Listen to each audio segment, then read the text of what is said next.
Audible. Hello, everyone, and welcome back to D&D&D&D&D campaign number 1, Under Locks and Keys.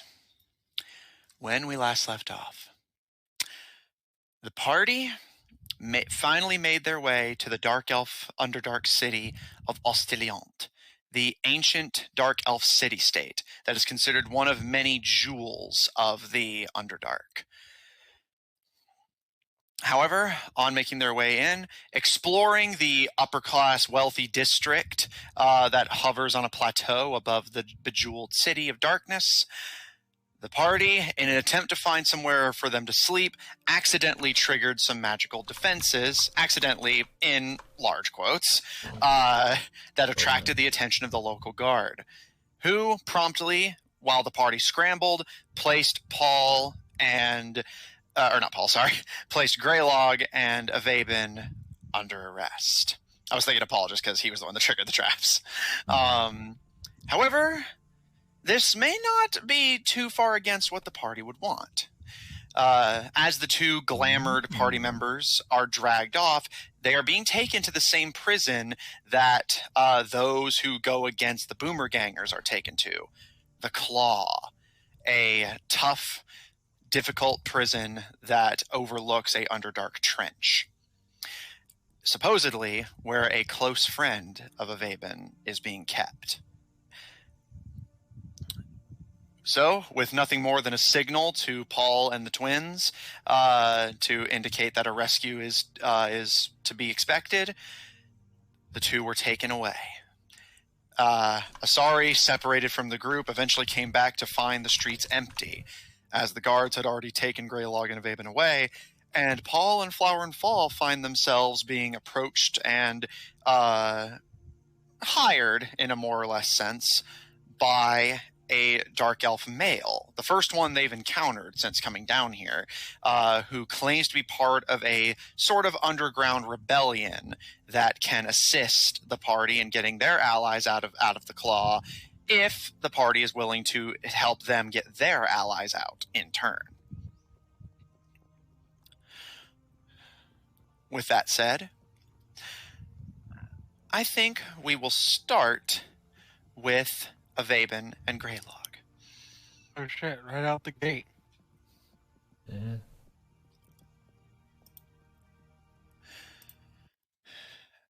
As the two of you are dragged by your arms through the Underdark city, is there anything the two of you would like to do as you're being taken to the Claw?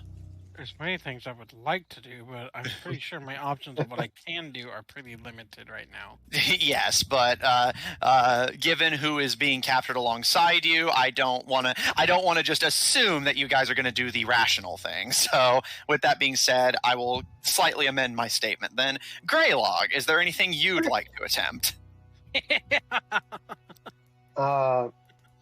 Attempt? No, I'm just going to watch as we go by, see all the turns that we take, so that when we eventually do escape, because he will escape, he knows how to get back to where they were. Okay. I'll say make me a survival check.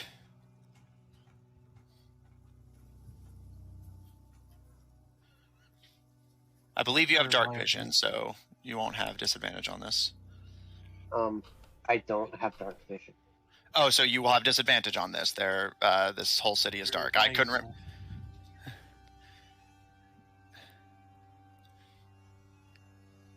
The survival skill. Yeah. And if only I could have had, if I had advantage, this would have been perfect. So this is going to be a 12. Okay. And, all right.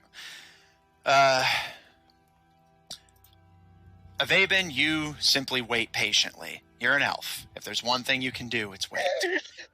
And Grelog, you turn your attention to your surroundings, trying to get an idea of where you're being taken, where you're going, how to get back to the upper class district once you of course assuredly escape from the Claw. However, while there is the glistening jewels and fairy fire spells, the city is still fundamentally very dark, and it's difficult to get an idea of your surroundings when everything is so foreign. And given that the guards kind of actively like shake you or kind of throw you around a little bit every time they catch you looking anywhere that's not forward, it becomes very difficult to get a straight sense of direction, and you quickly find yourself all but lost if you weren't being escorted by someone who knows exactly where they want to take you. You, unfortunately, are not certain where exactly you are being taken. Oh, well.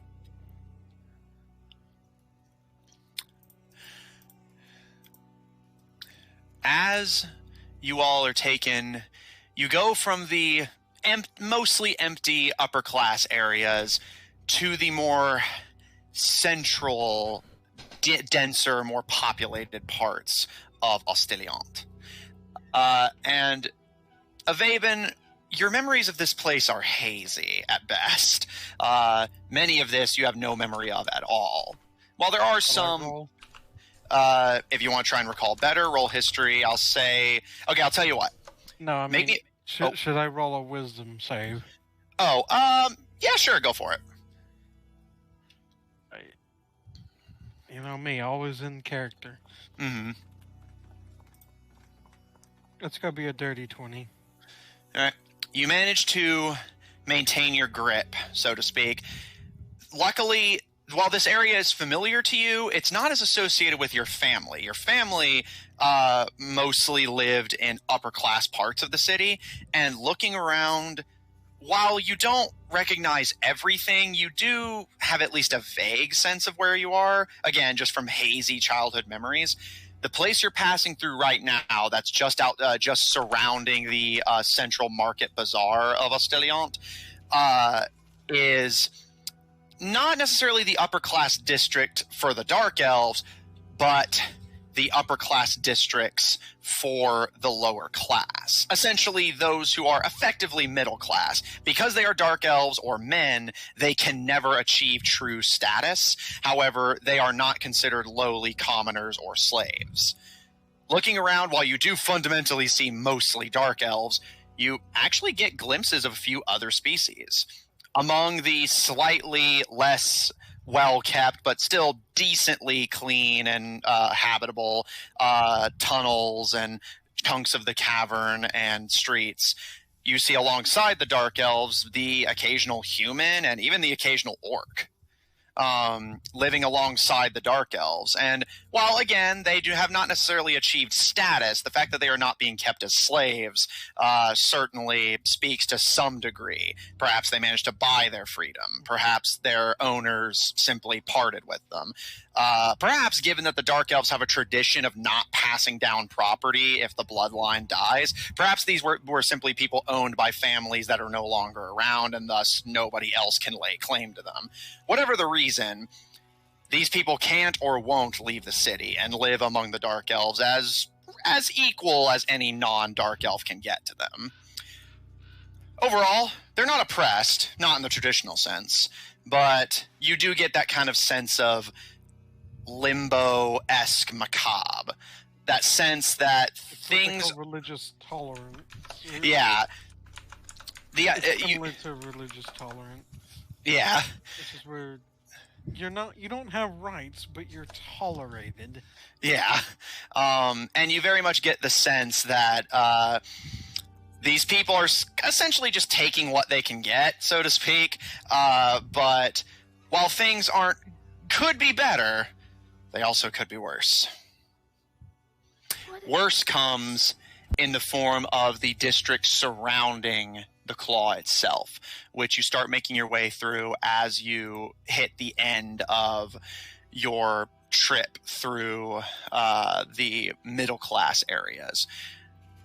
Ostiliant is heavily separated. Everyone kind of expected to keep to their own class, keep to their own people.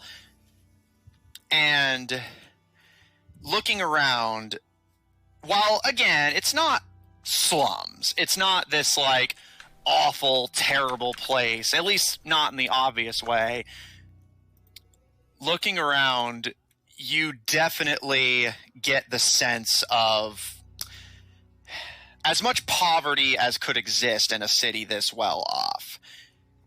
The houses are small. Many people seem to be living in multifamily households.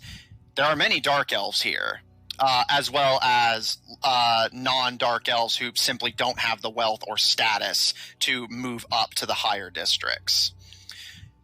Again, nobody's just starving in the streets out in the open. You can see several small businesses and mom and pop shops opening and closing. And it's also by far the most populated, you noticed. And you notice that while the guards continue to treat you rather roughly, the people pay you a lot less mind. Not in like ignorance or hostility, almost in the sense that you being, as far as they can tell, surface elves don't stick out to them as much. And looking around, you see by far the largest populations of non-dark elves here. In addition to the previously mentioned humans and orcs, you can see goblins, dwarves, trolls. You even see the occasional kobold, small, waxy-skinned, fiery creatures. And overall, where the trolls are stepping. And overall, you get the sense that this is the most populated and most tolerant area of the city, but by contrast, it's also the least overtly comfortable, physically speaking. Alstilion definitely strikes you as the kind of city where your physical comfort directly connects to how willing you are to abandon your morals and ethics. And finally, you approach the area directly outside the Claw, the distant prison already looming in your sights. And looking around, this is definitely the slums. But you notice that the streets are basically abandoned despite that. While you can hear whispered conversation in some of the nearby houses that seem abandoned, the sounds being the only indication that anything lives there, everything is distressingly empty. And you can see several of the guards kind of look to each other and smirk a little bit as you pass through this area.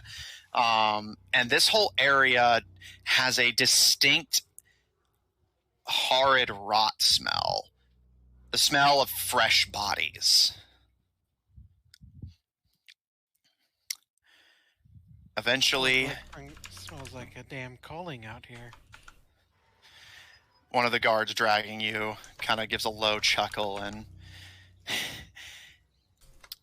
You could call it that. Been removing some undesirables lately. When the mood is right, or the drinks are particularly strong.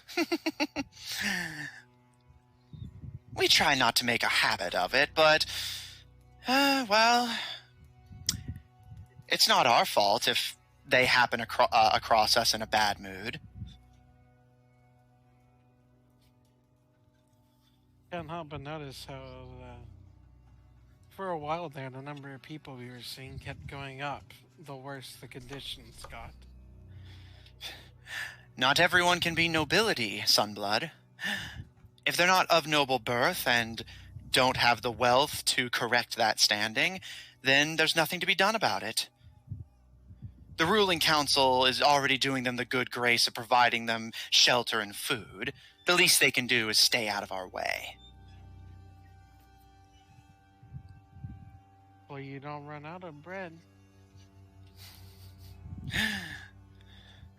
Not as long as there's Sunbloods to accost for it. And your people upstairs will make sure of that, won't they?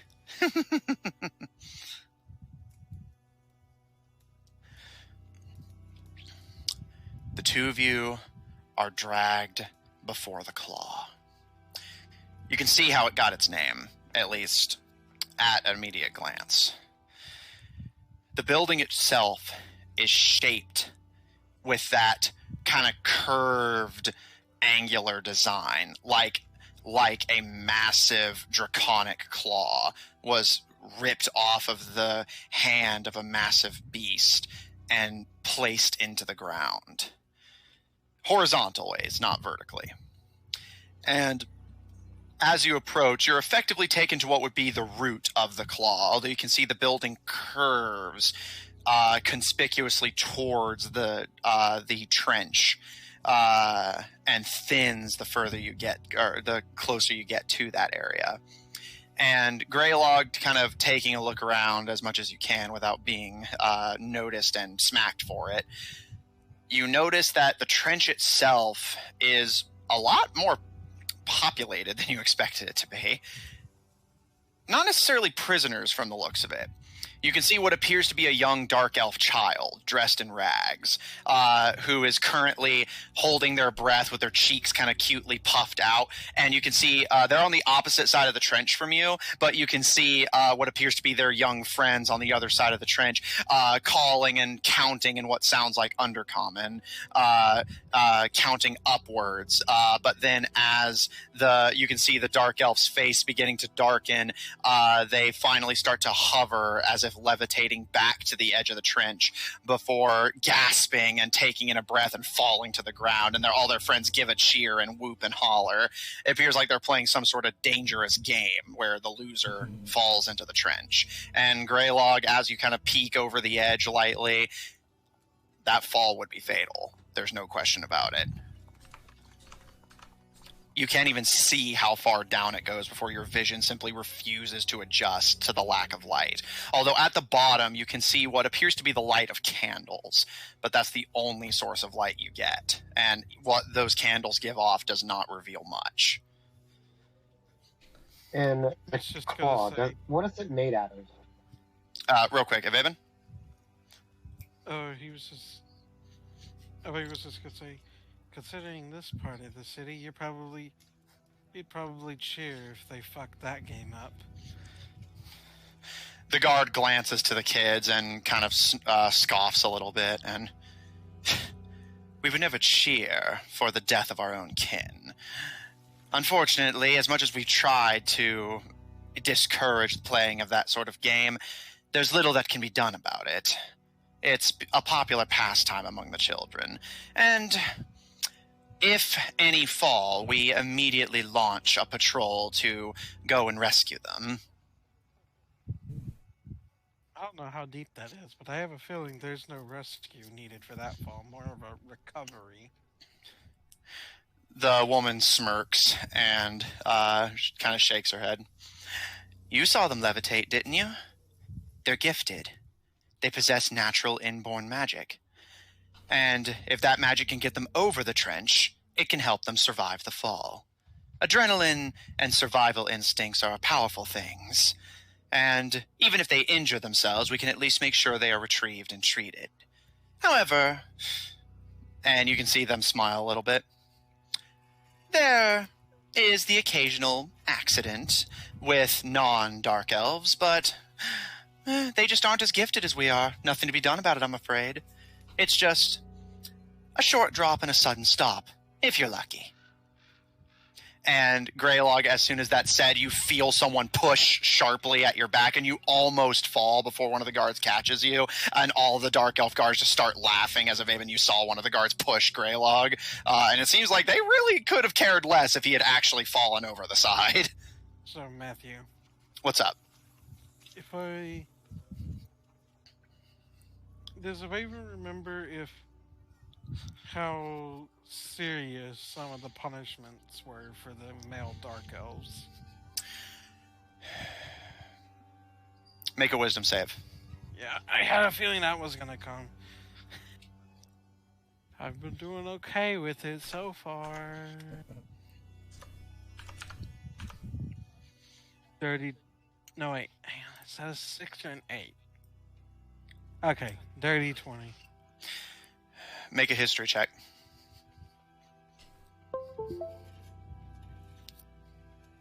Uh, 11. You manage to keep your emotions in check. However,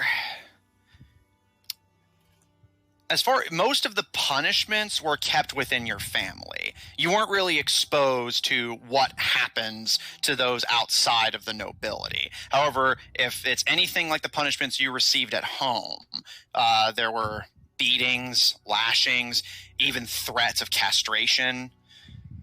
If the punishment was like that for nobilities in Osteliant, you honestly feel sick imagining what they would do to a non-noble, especially a male. Especially a non-noble male Sunblood. Ivaebhin's like, you say you don't kill your own, but... And then that's only if they're female. If they're male, then you have no compulsions about it then. The Dark Elf kind of rolls their eyes a little bit beneath the helmet and... If we killed them all off willy-nilly, we'd quickly run out of elves. We need breeders, and we need people to do the muscly work, if you will. It's inelegant, not befitting of those blessed by Arachne. But you still... That doesn't mean you... Hang on, I gotta... Organize They your said thoughts. specifically never, right? They specifically said they would never kill their own. Yeah, basically they would never, or rather that they would never actively celebrate the death of a Dark Elf. Still can't say never. They kind of raise an eyebrow at you, and you feel like they're considering hitting you, but decide against it more out of simply not deeming you worth it. And Grelog, what were you going to say? I was trying to figure out, is this entire area is just stone, right? Essentially, yes. Yeah, it's essentially stone, rock, and the occasional bit of... Because basically this whole cavern is built into what appears to be a jewel vein. So a lot of the flooring is made out of a combination of stone and what appears to be various crystals and gems that naturally are occurring in the rock. Okay. He's filing that away for later use. Mm-hmm. All right.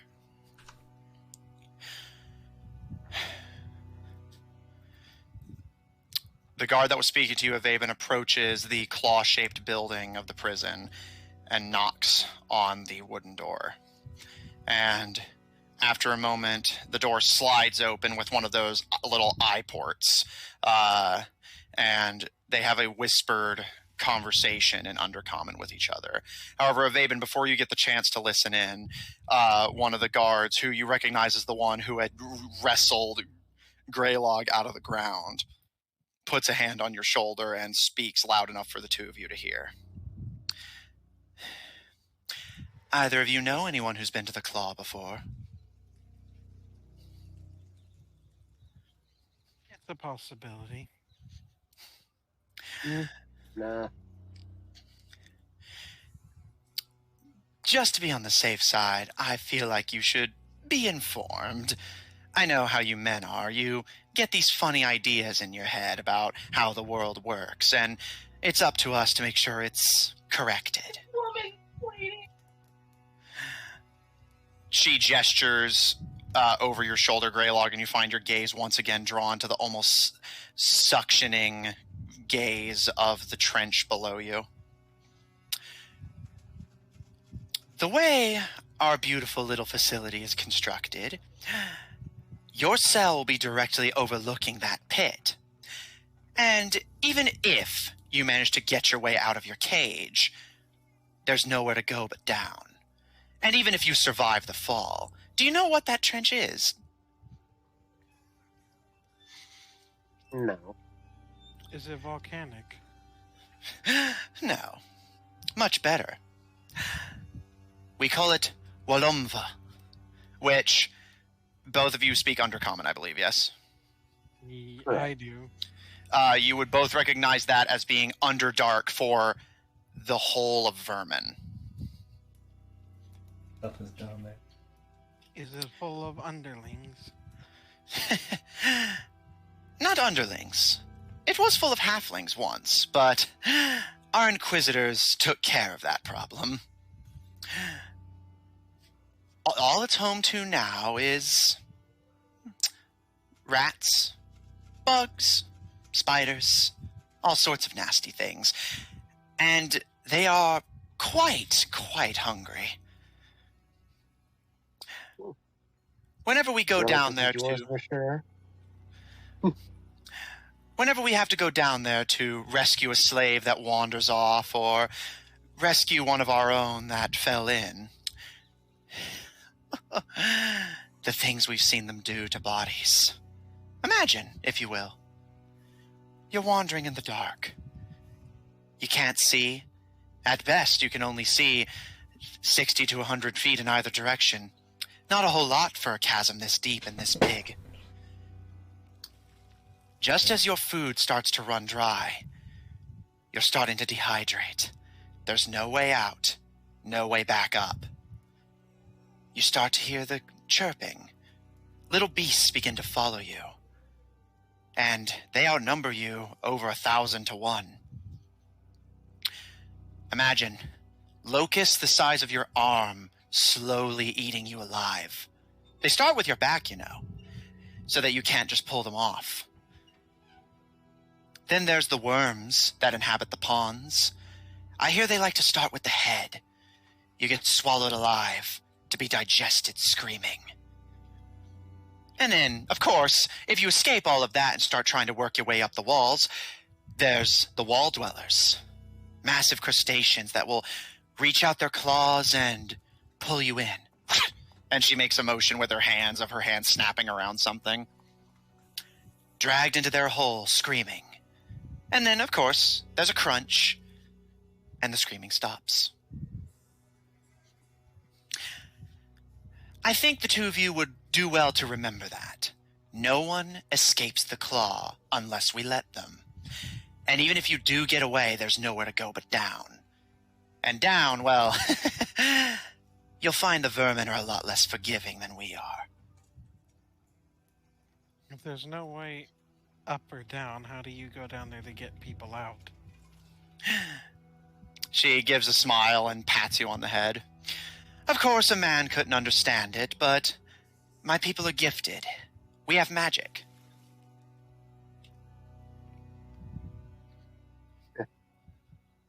Well, hopefully that gift never runs out. That would be bad. You better hope your goddess doesn't lose favor with you. She smirks, and with what we are planning, she'll love us more than ever. You hope. Or she might hate you more. But only one way to find out. You're right. There is only one way to find out. She kind of straightens your shoulders and steps in front of you away from Ivaebhin. If you're right, and that our goddess does not look favorably upon our actions, then surely she would stop me from doing this. And with that, she slaps you, and you actually go sprawling onto the floor from the impact. You take 3 bludgeoning damage as she basically backhands you to the floor. I've been trying to say, you must have a low opinion of your god if you think that they would honestly bother themselves with something so trivial as someone slapping someone. They kind of shake the hand, as you can tell that impact hit her, like got their hand a little bit too. But as they kind of stop shaking their hand and rub at their knuckles, they smirk to you. And Arachne looks favorably on all of her subjects, boy. You do well to remember that. We all act with her blessing.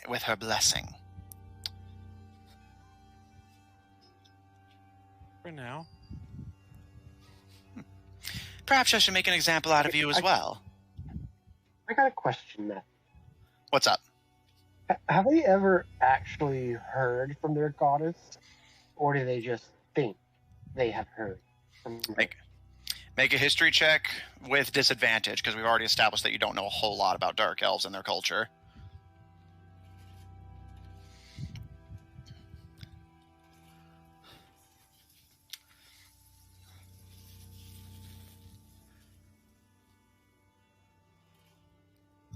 this was a series, there'd be some serious red flags for something that's going to happen that involves their goddess.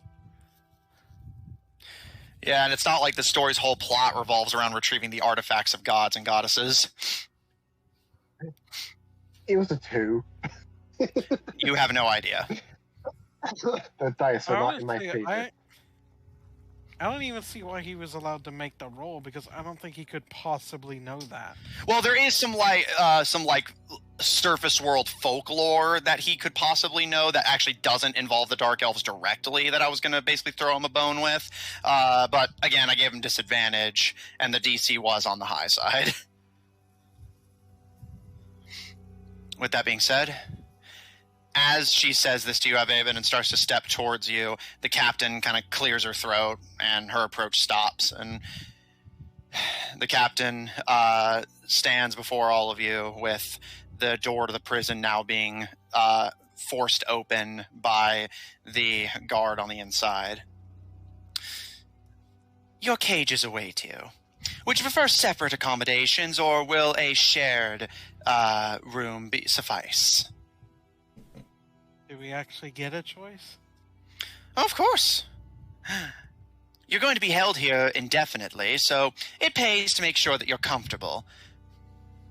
Does it even matter if we're comfortable? If we get unruly, you probably just drop the cage into the chasm. Perhaps, but someone who's dead, or doing nothing but screaming and complaining, isn't exactly helpful in getting us information. Well, if you want information from me, you're going to be disappointed. I don't know much. Most don't, but that sure doesn't stop the boomergangers from trying. Well, what do you think? Together or separate? It's up to you. Honestly, it doesn't. I don't know if it really even matters. Y'all decide. Fine. Have some entertainment. Fine. Ruin the fun for me. I was just going to give you the opposite of whatever you asked for. Anyway, a shared cage will do. We need a cage for 2 Sunblood men, a light elf and a wood elf. And the guard on the inside gives a nod and steps away, and the captain snaps her fingers and waves, and Grelog, you're hoisted back to your feet, and you can feel a bruise already starting to form on your jaw. And Ivaebhin, you're kind of shoved forward unceremoniously as the two of you officially enter the Claw. Looking around, the interior of the Claw is actually rather simple. You're taken up a set of stairs, a few doors on the left and right, presumably storage or facilities for the guards. Will even take note of everything he sees in here. Sure, make a survival check. And you have dark vision, so you will not have disadvantage. Survival. Oh, and actually, this is your favorite terrain. You're in the Underdark, so you actually get advantage on this. Oh, good. It's gonna be a 15. No, wait. 14. It's a 5, not a 6. Okay. The plus is a 5, not a 6. Yeah, no worries. Looking around, like I said, the layout is thankfully rather simple. From what they've described of the prison cells, you imagine they're not necessarily concerned with anyone who gets out going backwards through the prison. So as such, the prison's layout is more out of convenience than anything else. You go up a set of stairs and through a slowly curving hallway that tilts to your left. There's a few doors on either side, again, presumably going to barracks for the guards, personal offices, storage, that sort of thing. You can't see what's in any of them. However, there is several guards just going up and down the various halls. And at a quick head count, you would at least guesstimate that there can't be more than 15 or 20 guards at this prison. And do I see what they do with our gear that they took from us? Make a perception check with disadvantage. And if Ivaebhin look, You want to help him or make your own? I'll make my own because I'm gonna get advantage. All right. Grelog, perception at disadvantage. Ivaebhin, perception at advantage.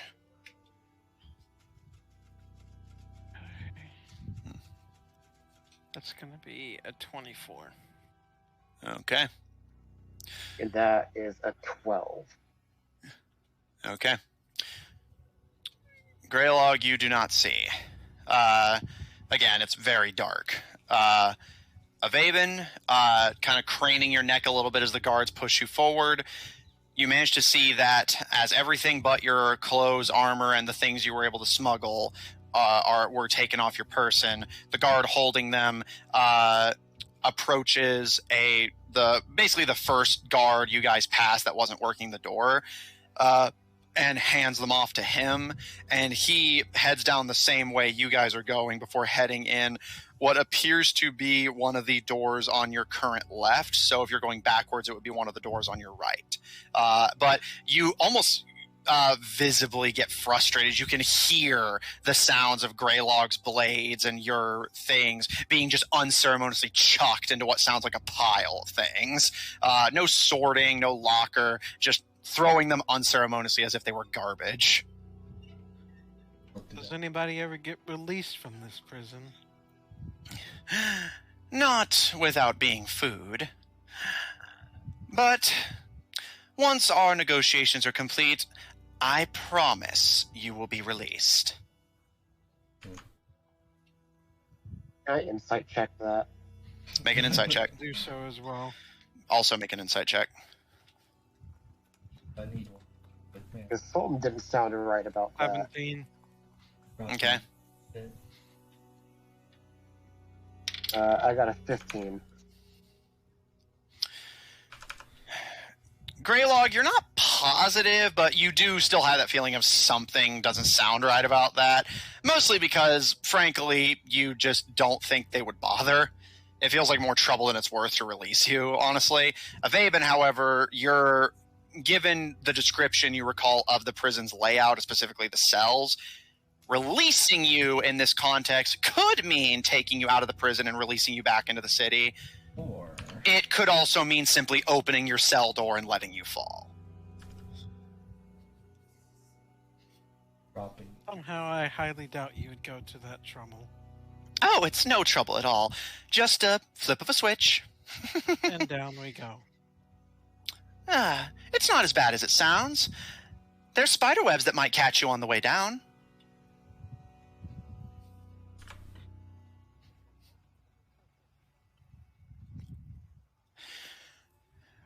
Finally, you notice that the hallway curves to the left, but also starts to head progressively upward. And the two of you find yourselves in what appears to be a large rectangular chamber at the end of the claw's layout. And you see various switches connected to what appear to be chains.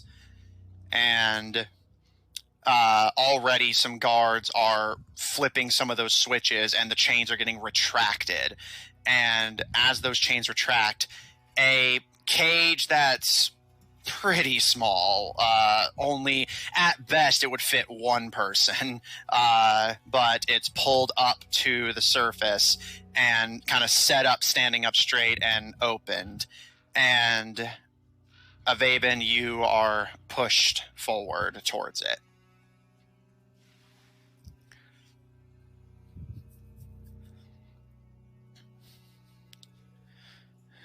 Oh, go on.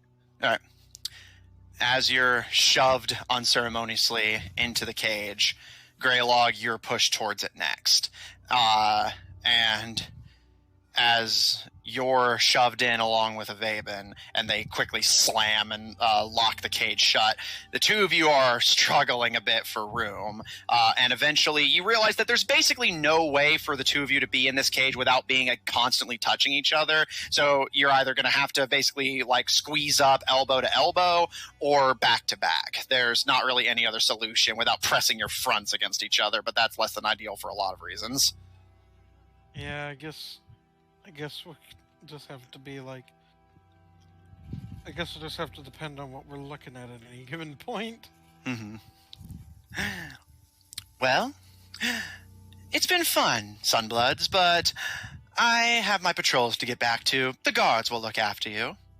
And you can see one of the prison guards approach the two of you with a wide, nasty-looking grin. And they look to the captain who had escorted you here. Send word to the Boomer Gangers that we found 2 more. I'm sure they'll want to have a look at them personally. Understood. They'll be on their way. And try not to break them. That one over there, and she points to you, Grelog, is a touch chatty, and the other one tends to ask a lot of questions. But I find that hitting them is a good way to silence them. Isn't it always? And the two of them share a bit of a chuckle before, without even looking at the two of you to ensure that you're ready, the guard simply kicks the cage, and the two of you fall. You hear a switch being flipped, and you fall for 20 feet, 30 feet, 50 feet, eventually approaching the point where you're not confident you would have survived before your cage abruptly is yanked like a dog on a collar, and the two of you actually bonk your heads together hard as your cage comes to a very abrupt halt, and you're actually forced to the ground of the metal bars as your vaguely bird-cage-shaped prison comes to a stop. And the guard calls down to the two of you from way up, and the two of you kind of looking up can just make out the circle. What's up? I'm going to point out, we should be dead. Well, I don't know about dead, but A sudden you'd be stop, hurt. that's basically the same thing as falling that distance. Yeah, like, you wouldn't be dead, probably. Because- But definitely severely hurt. Like, Yes. come on, don't try to kill us yet. And I will say, in fairness, you could also make the argument that these dark elves should absolutely be dead, because there's not much in the way of oxygen production down here, but here they are. Yeah, just pointing it out. Like, a sudden stop is a sudden stop, whether it's with the ground or from something snapping. Mm-hmm. As the two of you look up at the halo of light above you, you can see the guard call, or rather hear them and just see their silhouette call down to you. Meal times will be served, well, whenever's convenient, really. You'll be fed, you'll be given water, so don't start crying right away. The Boomergangers will be with you shortly. Until then, think about what you've done. You mean existing? And he will say this in Undercommon. You can hear a slight chuckle and a response in Undercommon. More or less. And with that, Then I would definitely do that. the guard steps away. The two of you, still dazed and bruised from your fall, taking a look around. Looking up, you can see the chain is pulled rather loosely. From the looks of it, it appeared that they had actually been lowering it gradually. As Ivaebhin, looking at the chain, it doesn't, at least to an obvious look, appear enchanted in any way. So you wager that, given that your combined weight, and especially if they're doing this repeatedly, could easily break it, and you doubt that it's as simple as it looks. You imagine that they were, like, essentially quickly but still carefully lowering the cage on the chain, which would explain why you weren't, eviscerated. And looking around, you can see several other cages, many of them even more packed than you two's, which is unfortunate for them. How far away are the cages? All of them are pretty far around. Looking around, they're basically all lowered from that same circular area, and the cages dangle by chains. Looking around, you can see what appears to be 3 halflings shoved into one cage to share, who kind of look around confused as they seem to hear the sound of you falling. But as one turns toward you, you notice with a wince that their eyes are glazed as if they're blind. 3 blind mice. You also notice, thankfully not sharing cages, although that seems to only distress them more, as you see 3 orcs kind of chattering to each other quietly, but they fall silent as soon as you two fall in. And Does Ivaebhin see anyone he recognizes? I was about to get to, directly across the chasm from you, which in total is about a 30-foot gap. You can see several cages containing what appears to be wood elves and various members of the fair folk.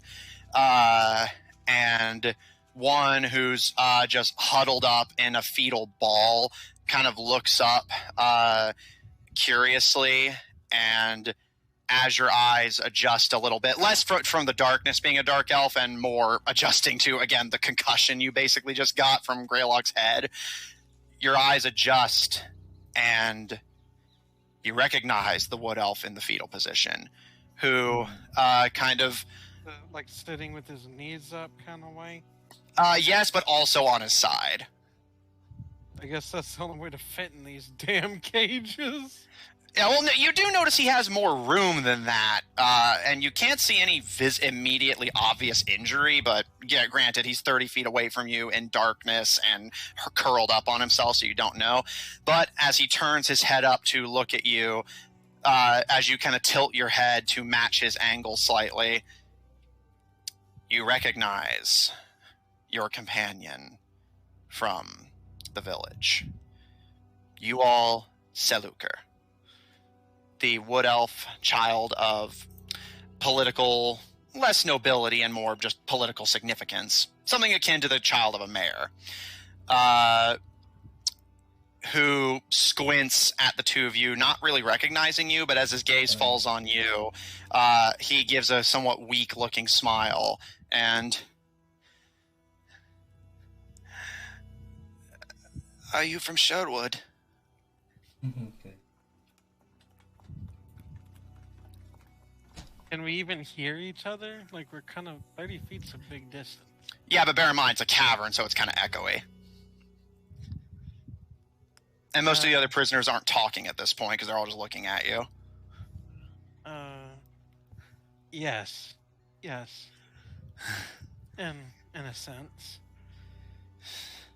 Well, I suppose you're in the same mess as me then, huh?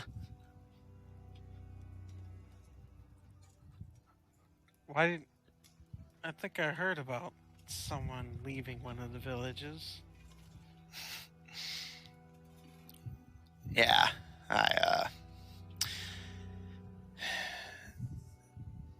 they said that Ostelion had something to do with what was happening topside, so I came to check it out myself, and they captured me. How about you?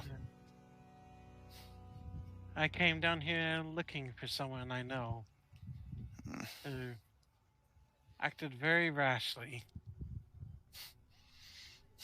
Well, That and to be a thorn in the Dark Elves and Boomerganger's side. well, you're not going to be much of a thorn down here. This won't hold me for long. I got into...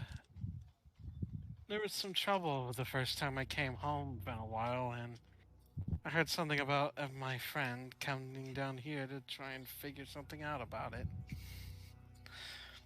The elf kind of tilts their head, and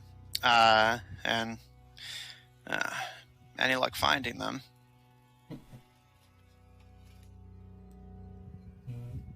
Yeah, you can say that. Well, he kind of returns to his somewhat fetal position, and, well, best of luck to you then. Fortunately, I'm close to realization I made a bad choice of glamour. A few more pounds than you'd prefer? I wound up changing my appearance to avoid that trouble, but then realized my original appearance would have been better down here. You can see their head kind of tilt back up again, and they seem confused, and they stare at you for a long moment. However, it is worth noting that dark vision does not change colors. You just see in black and white.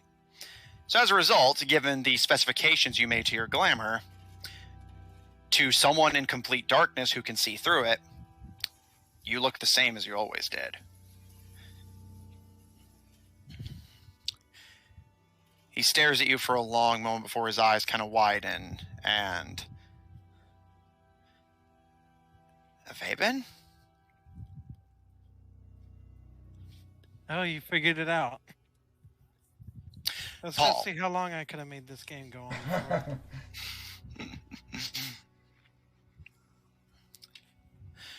Paul, as you and Flower and Fall are taken through what appears to be an old wine cellar from whatever family ran this place before, you eventually enter into what appears to be something akin to a dining hall. It's small and still part of this cellar, as you have not gone upstairs, you've only gone down. And it appears to be somewhat improvised, but inside you can see several dark elf men, as well as a few other surprising figures, at least in terms of species. You see what appears to be a minotaur. You can see a goblin, a dwarf, a somewhat hodgepodge mixture of various creatures. But eventually, one of the dark elf men steps forward and looks at you, Flower and Fall, before turning their attention to the dark elf man who had brought you. Are they with us? Yeah, they were giving the guards some trouble trying to break into the Duchess of Embers' home, or what's left of it anyway. I don't know how much they know, but they're against the Boomer Gangers and Ostiliant itself, at least. Well, counts for something. He steps aside, and Paul, you and Flower and Fall are approached by what appears to be a bugbear. Kind of dark, grayish-brown fur, looking a bit on the older side, wearing what appears to be a relatively simple cook's outfit, although you notice that it is, while the dye has been worn down by time and filth, it appears to have once been an extravagant bright pink. And it honestly kind of throws you off. It makes you be more charmed by the somewhat intimidating bugbear than anything. And he gives you a somewhat genuine-looking, if somewhat mischievous smirk as he looks over the 2/3 of you. And so, how much do the three of you know?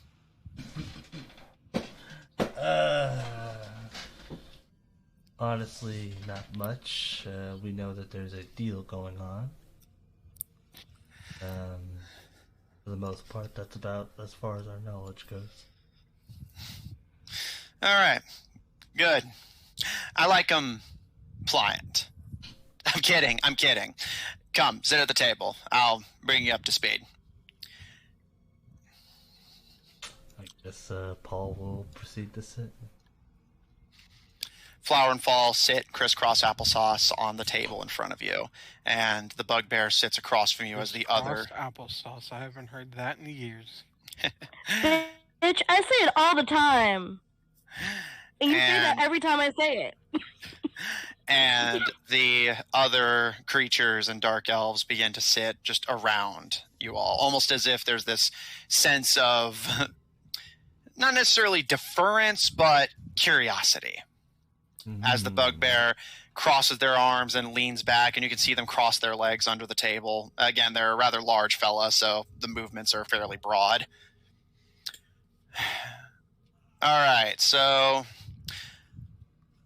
what exactly is it you're wanting from us? Based off what our new compatriot told us, you guys can help us get us in. It sounds like, though, in exchange for helping getting some people out. And where? Hmm? You didn't say in where. I did. All right. He looks to the guard, who nods, confirming your story, although they do kind of give you a curious look at your somewhat obfuscation of details. The bugbear kind of gives a sigh and leans forward a bit. All right. I don't want to give you any sense of ill will. I know you probably don't have a lot of interest in trusting people from the Underdark, and that's fair. That's fair. We've not exactly done Sunbloods a lot of favors. I have no reason not to trust you. No, granted, I have no reason to trust you, so I'm more neutral than anything. It's more like a Zephyr move.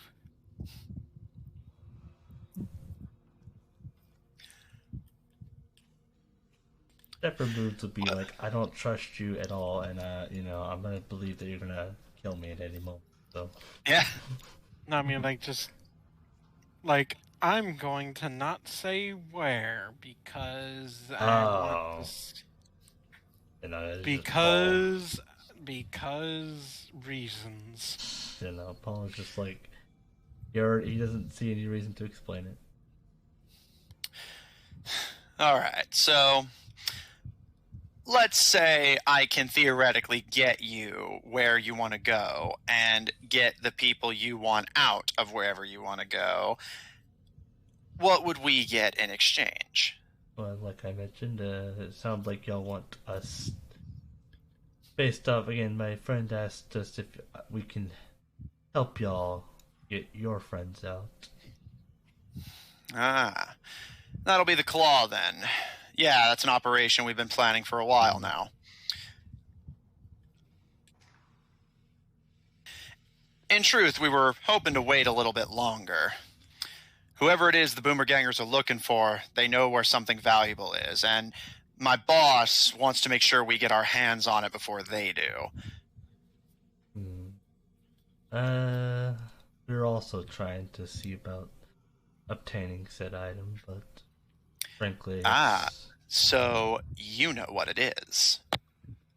I've heard a few things about it, yes.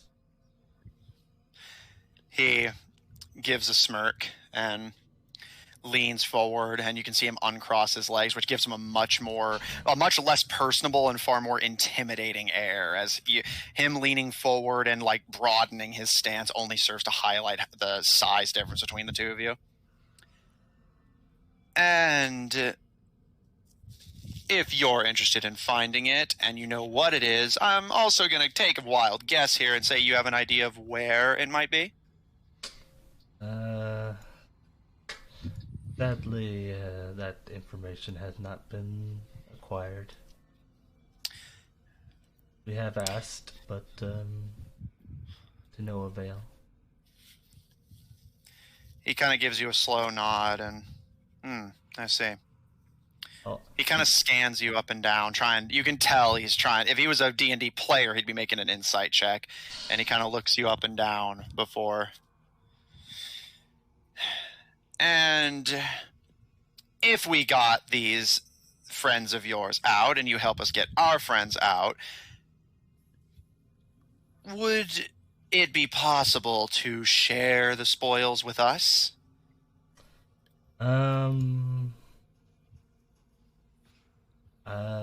As far as this item or this thing that they're trying to acquire, I don't believe it can be split. But I guess I can't say if there's any other. Sounds like there's a deal, so maybe there's some sort of spoils. You can see he does seem actively disappointed at the mention that they cannot lay a part of claim to the item, but all right, I'm gonna be honest with you. I have orders. We're supposed to wait until the Boomergangers manage to get a straight answer out of one of the prisoners.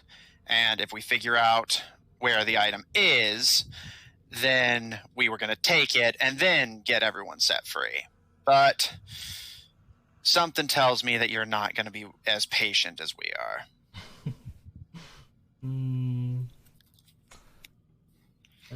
Probably not. I was planning on either doing it tonight or tomorrow, depending on if I can figure out how to get inside. Preferably without much conflict. He puts a hand on his hips and sighs, and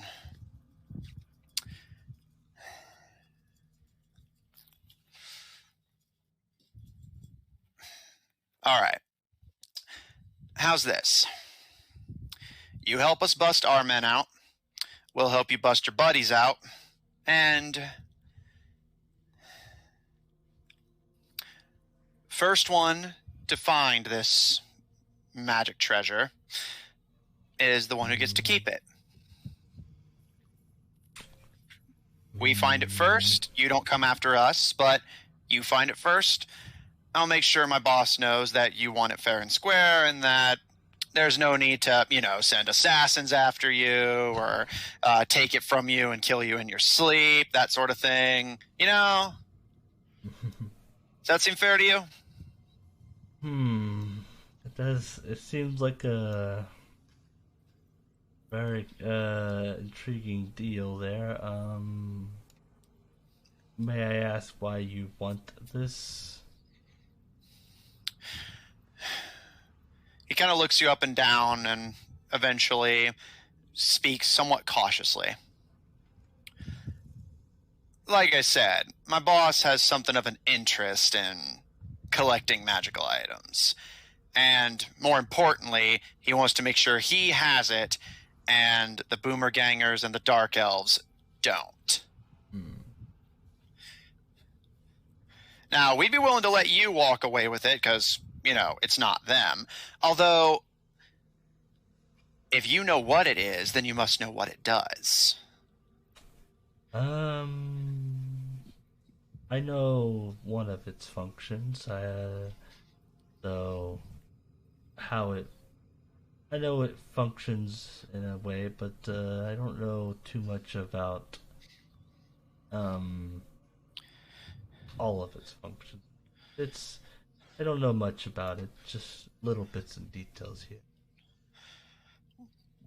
Well, you'll have yourself a deal if you tell us everything you do know. I can't just go back to my boss with nothing and just tell him I let a treasure like that walk away in the hands of people we barely know. You're a sight better than the Boomer Gangers and the Dark Elves, but I still barely know you. I understand.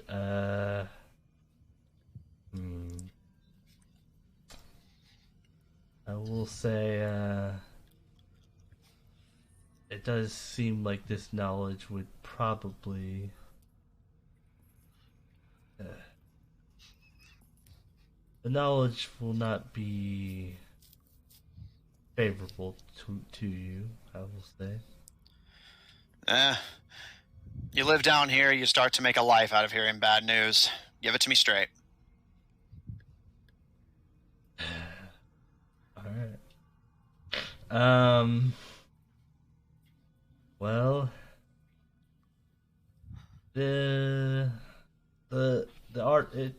magical item that you so called it, is simply put one piece of a puzzle, I guess you could say. It seems like it functions on its own, or I assume it functions on its own, especially. But if combined with others, can unlock a door.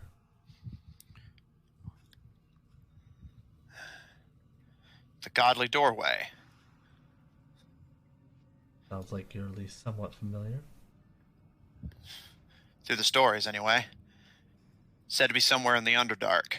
Nobody knows where. Those who do, keep it a secret. Even my boss doesn't know. If you're looking for the key, you must know where the door is. That's not necessarily true, but I could say Yes, I do know. He gives you a smile and leans forward.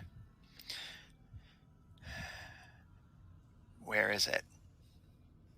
That information is, I don't believe, is part of the deal. You can see a few of the rebels start to get a little discontented, but he holds up a paw to silence them.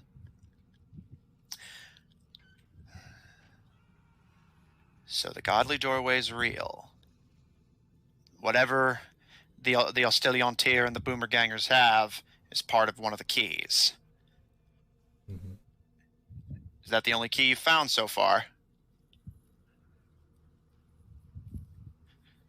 That is up to you to speculate.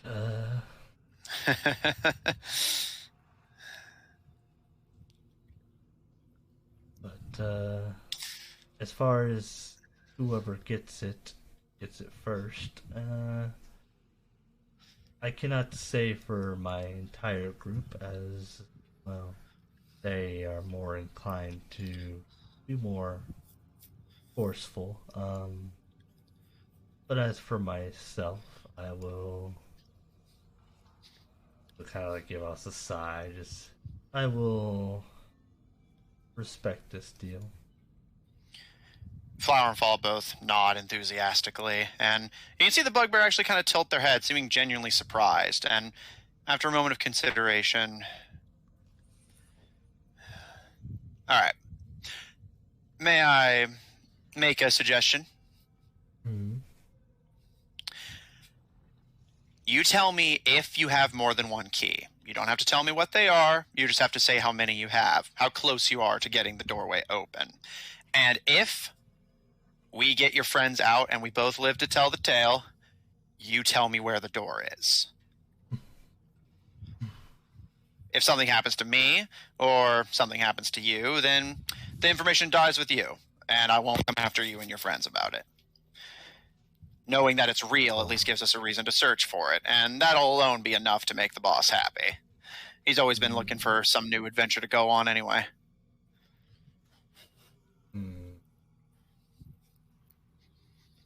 Well, it sounds like this deal is more favorable towards you. The way I see it, you need my help getting your friends out. Nobody's ever broken out of the claw before. Well, nobody's ever broken out and lived to tell about it. It's not getting in that's the problem. It's getting back out afterwards.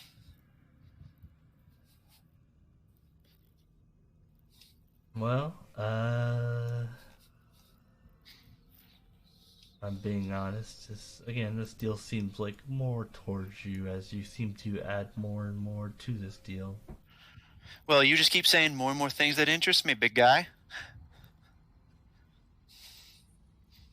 Which he made him say. I never said these guys were honorable. Yeah, I've noticed.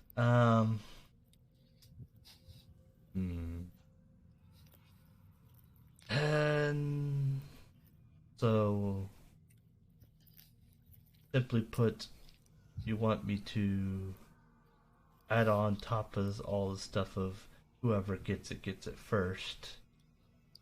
You want me to tell you pretty much tell you where the location of that door, and If we succeed. yes. And if we don't, then you won't come after us, but we'll be dead. Well, to be fair, it's totally possible that the prison break goes sideways, something happens to me or to you, but everyone else lives to tell about it. Mm-hmm. And if there's one thing our motley little crew here can do, it's follow orders. I'll make sure everyone knows that regardless of how things turn out, you and your crew are to be left to their own devices. We'll look after more key pieces in our own time, but that's our business, not yours. Mm-hmm.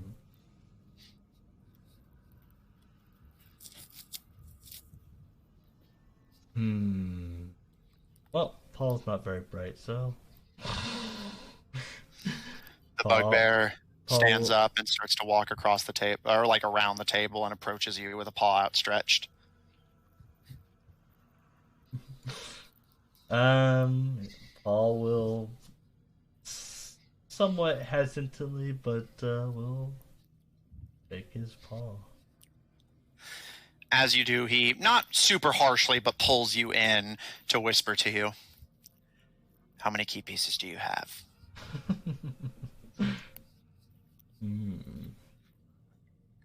I actually forget how many we have. Yeah, no, I'm trying to think. I was trying to think. I was like, man, like, how far are we? I think we have 2. Right? I'm trying to think to my mind. I'll throw you a bone. You have 3. Oh. The compass, the breastplate, and the. Oh wait, hold on. Let me double check. Those 2 I remember, and then even the DM doesn't fucking. Well, no, it's because the prologue you got one, so my count is a little off. Prologue. Yes. I did one story other than the prologue. You have 2: the compass of seeking and the wind breastplate. I was thinking it was 2. I was like,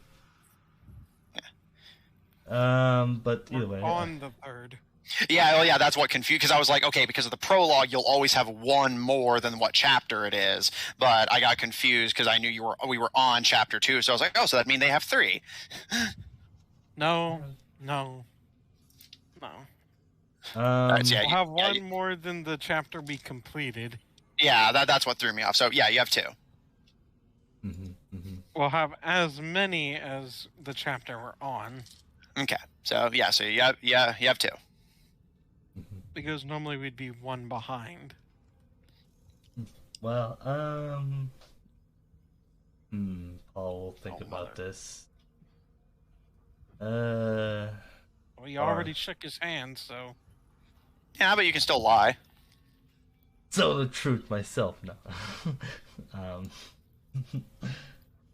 Me and Paul's made a deal. Paul will kind of think about it and be like, as far as I can remember, we've only acquired 2. And how many do you need to get the door open? How many do we need, Matthew? You need 8. I was like, does he remember? Because I sure don't. Yeah. You have 2, you need 8, so you're effectively 25% of the way there.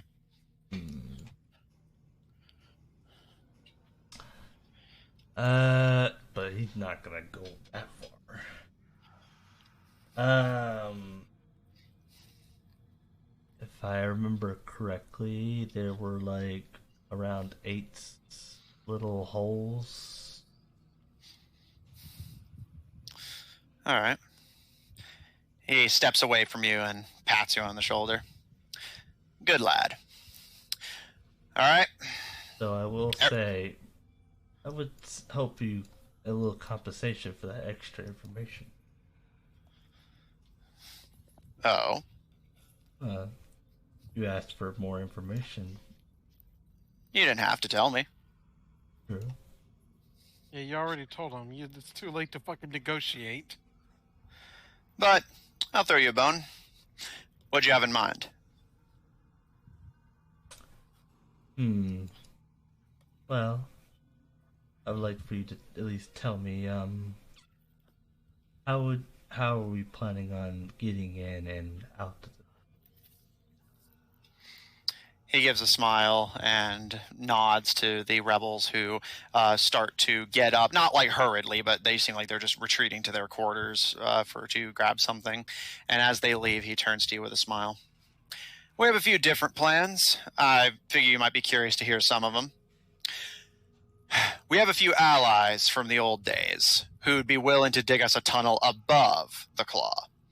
We're thinking one of our plans is get our allies to dig us a tunnel above it and drop a sufficiently heavy boulder through the ceiling. The cages are on chains, so they'll just be smacked out of the way. Might hurt a few people, but it's not going to kill anyone.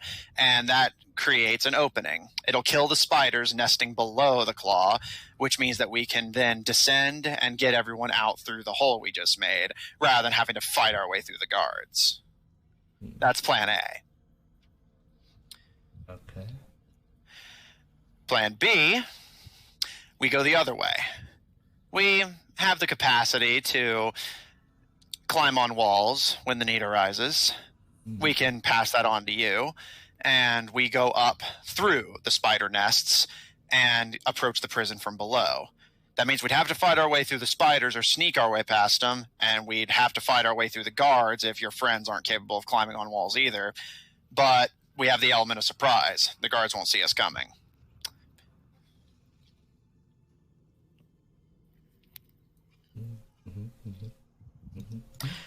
And plan C, which my boss is favoring, is we just bash down the door, wave our flag, and fight everyone in our path. But he's always been a bit of a show-off, so I'd prefer to play it a little more safe if I can. I agree. Plan. It seems to have all those plans that you've thought of up. Plan A seems the most safest, because as far as I know,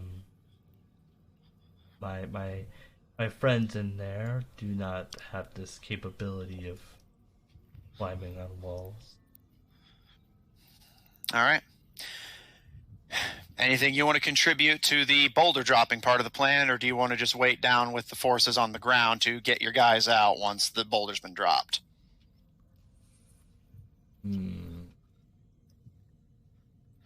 I can't say I would have. Not sure if I would be able to be assistant besides, pushing the boulder. But all right. Other than that, I do not. Unless you need healing, I do not have any of the necessary. All right. How about you two? Just one is fine, and we can make the boulder bigger. Huh. That actually would be helpful. Make it easier to transport. All right. If it's good with you two, he kind of pauses a bit at 2 before shaking his head. We'll have the little sprites topside waiting to drop it, and you'll wait down with me with our team on the bottom. As soon as they drop it, it should create an opening for us to get in through and kill the spiders. That means all we have to worry about is the guards. Sound like a plan? Sounds like a hopeful outcome. That's the spirit. He pats you on the back. You can stay here for the night. Let's get some rest before the breakout. And as his people start filing back in, you can see they already have several items in hand. All right. We're going with plan A. And you can see about half the rebels start cheering and the other half looks kind of disappointed. But as the cheering dies down, he holds up his paws and, all right,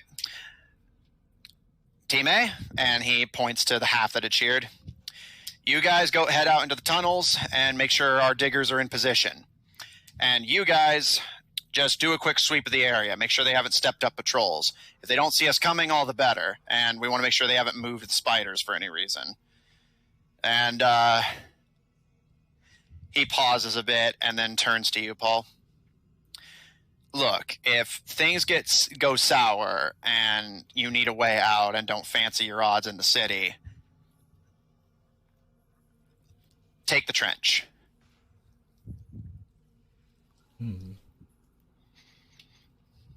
Take the trench. Yeah, just look for the candles and jump over the side.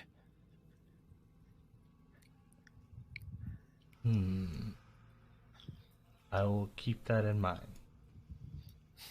He smiles and pats you on the shoulder. Here, I'll get you guys somewhere to sleep.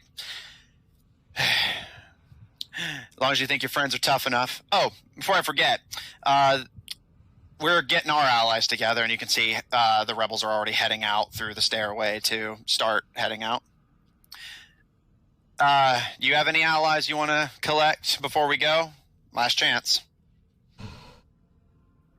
Yeah,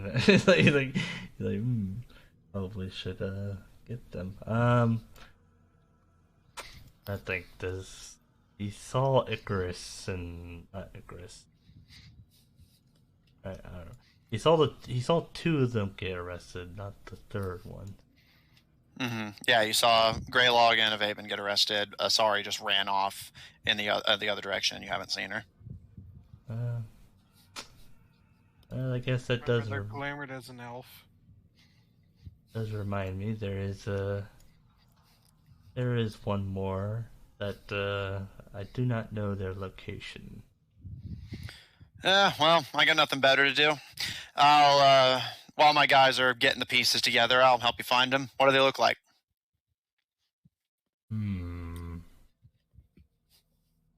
They are glamored as a light elf.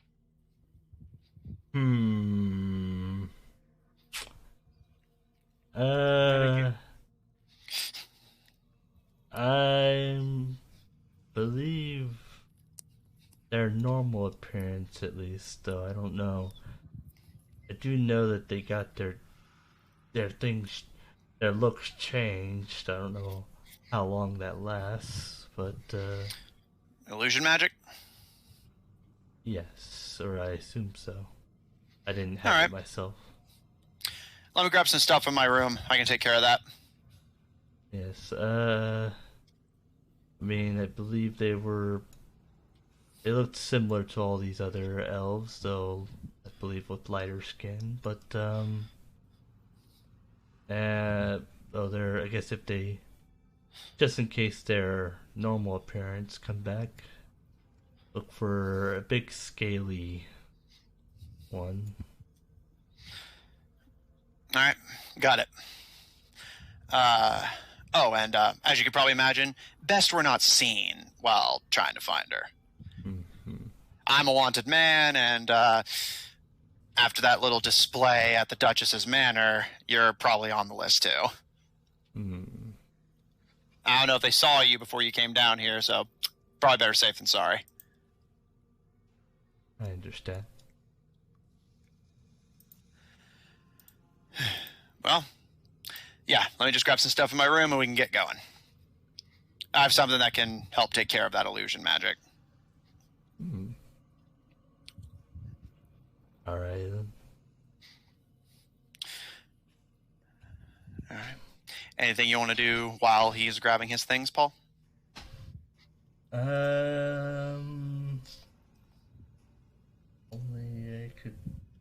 if I cast that and start asking questions. Yeah, he will. He'll kind of just start thinking about what he needs to do next, and mostly just kind of off into space. Okay.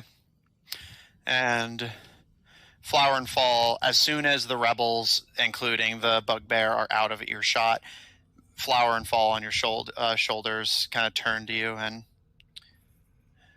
Was that on purpose? What on purpose? You didn't tell him what the keys would be. Remember? We need 4 that are magic and 4 that are not magic. If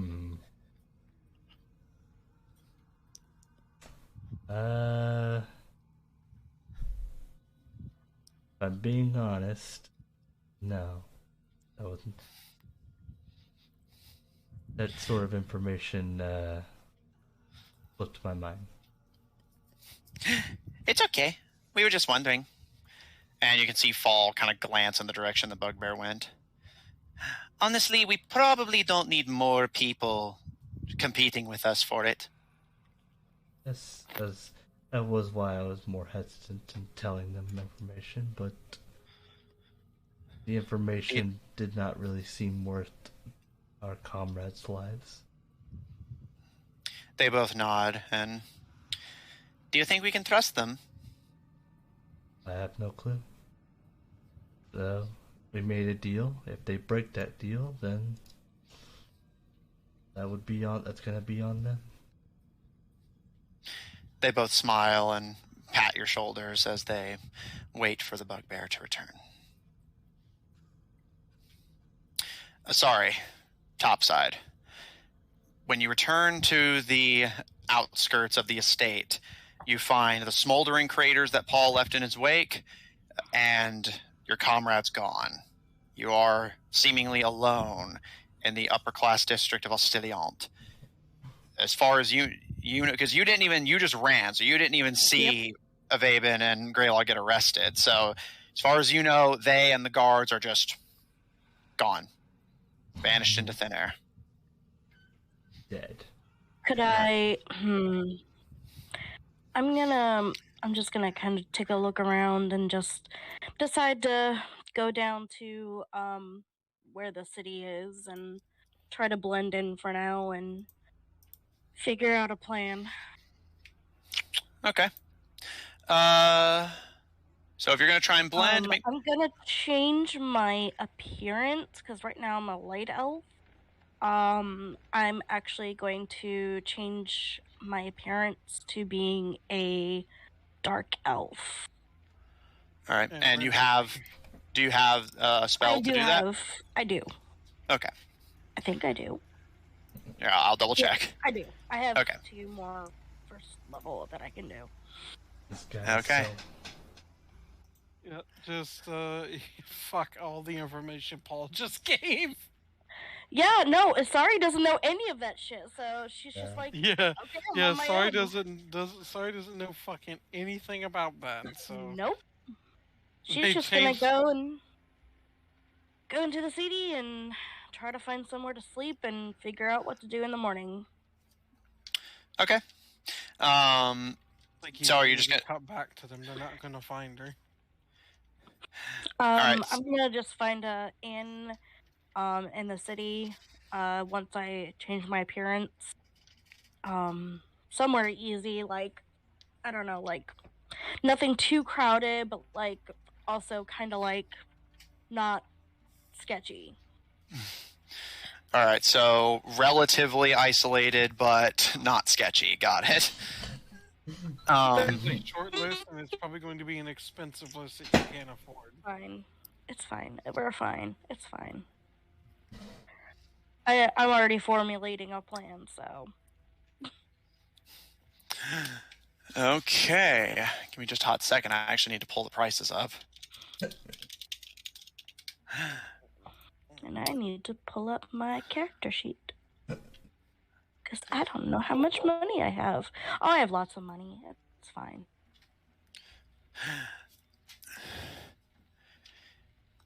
It doesn't actually take you as long as you think.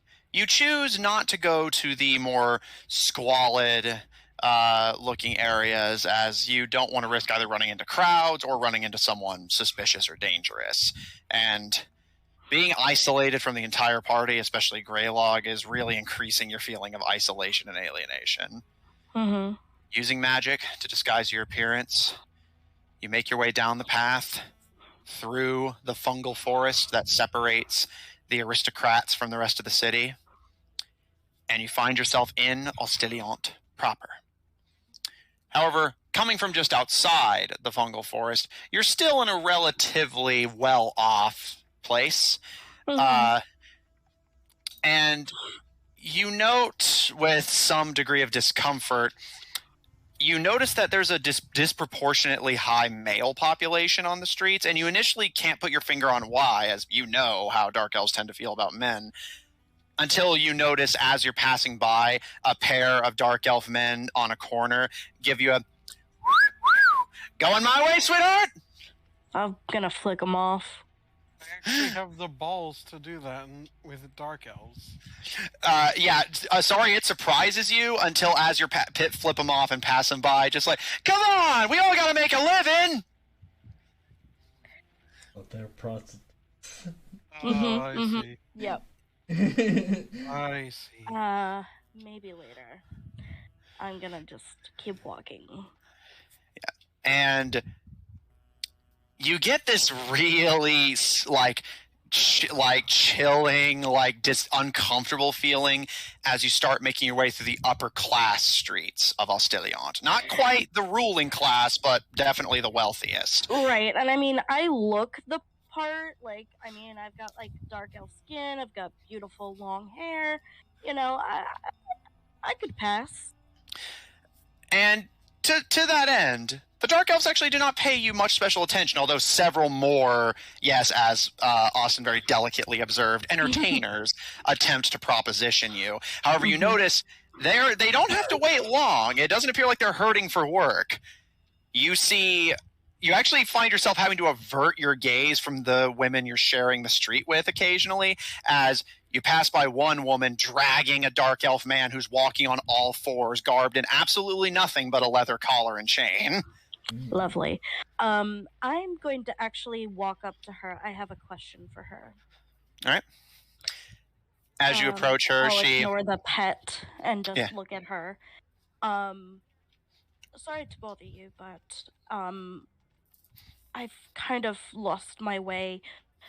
Could you give me directions for the claw? My stupid men decided to get themselves in some trouble, and I have to bail them out. So annoying. Make a persuasion check. Okay.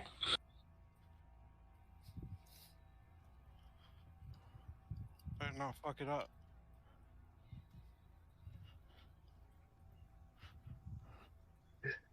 She just did, and she doesn't know it. Wrong language. 15? She gives a bit of a shrug and...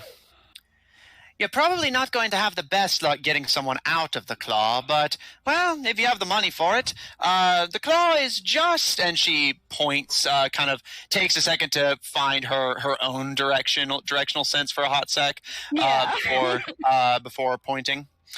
Just follow along the plateau and then head north once you reach the slums. You'll find it just on the edge of the chasm. Oh, you're a lifesaver. Happy to help, miss. All right. Arachne, with you. Oh, Arachne be with you as well, miss. Thank you. Right.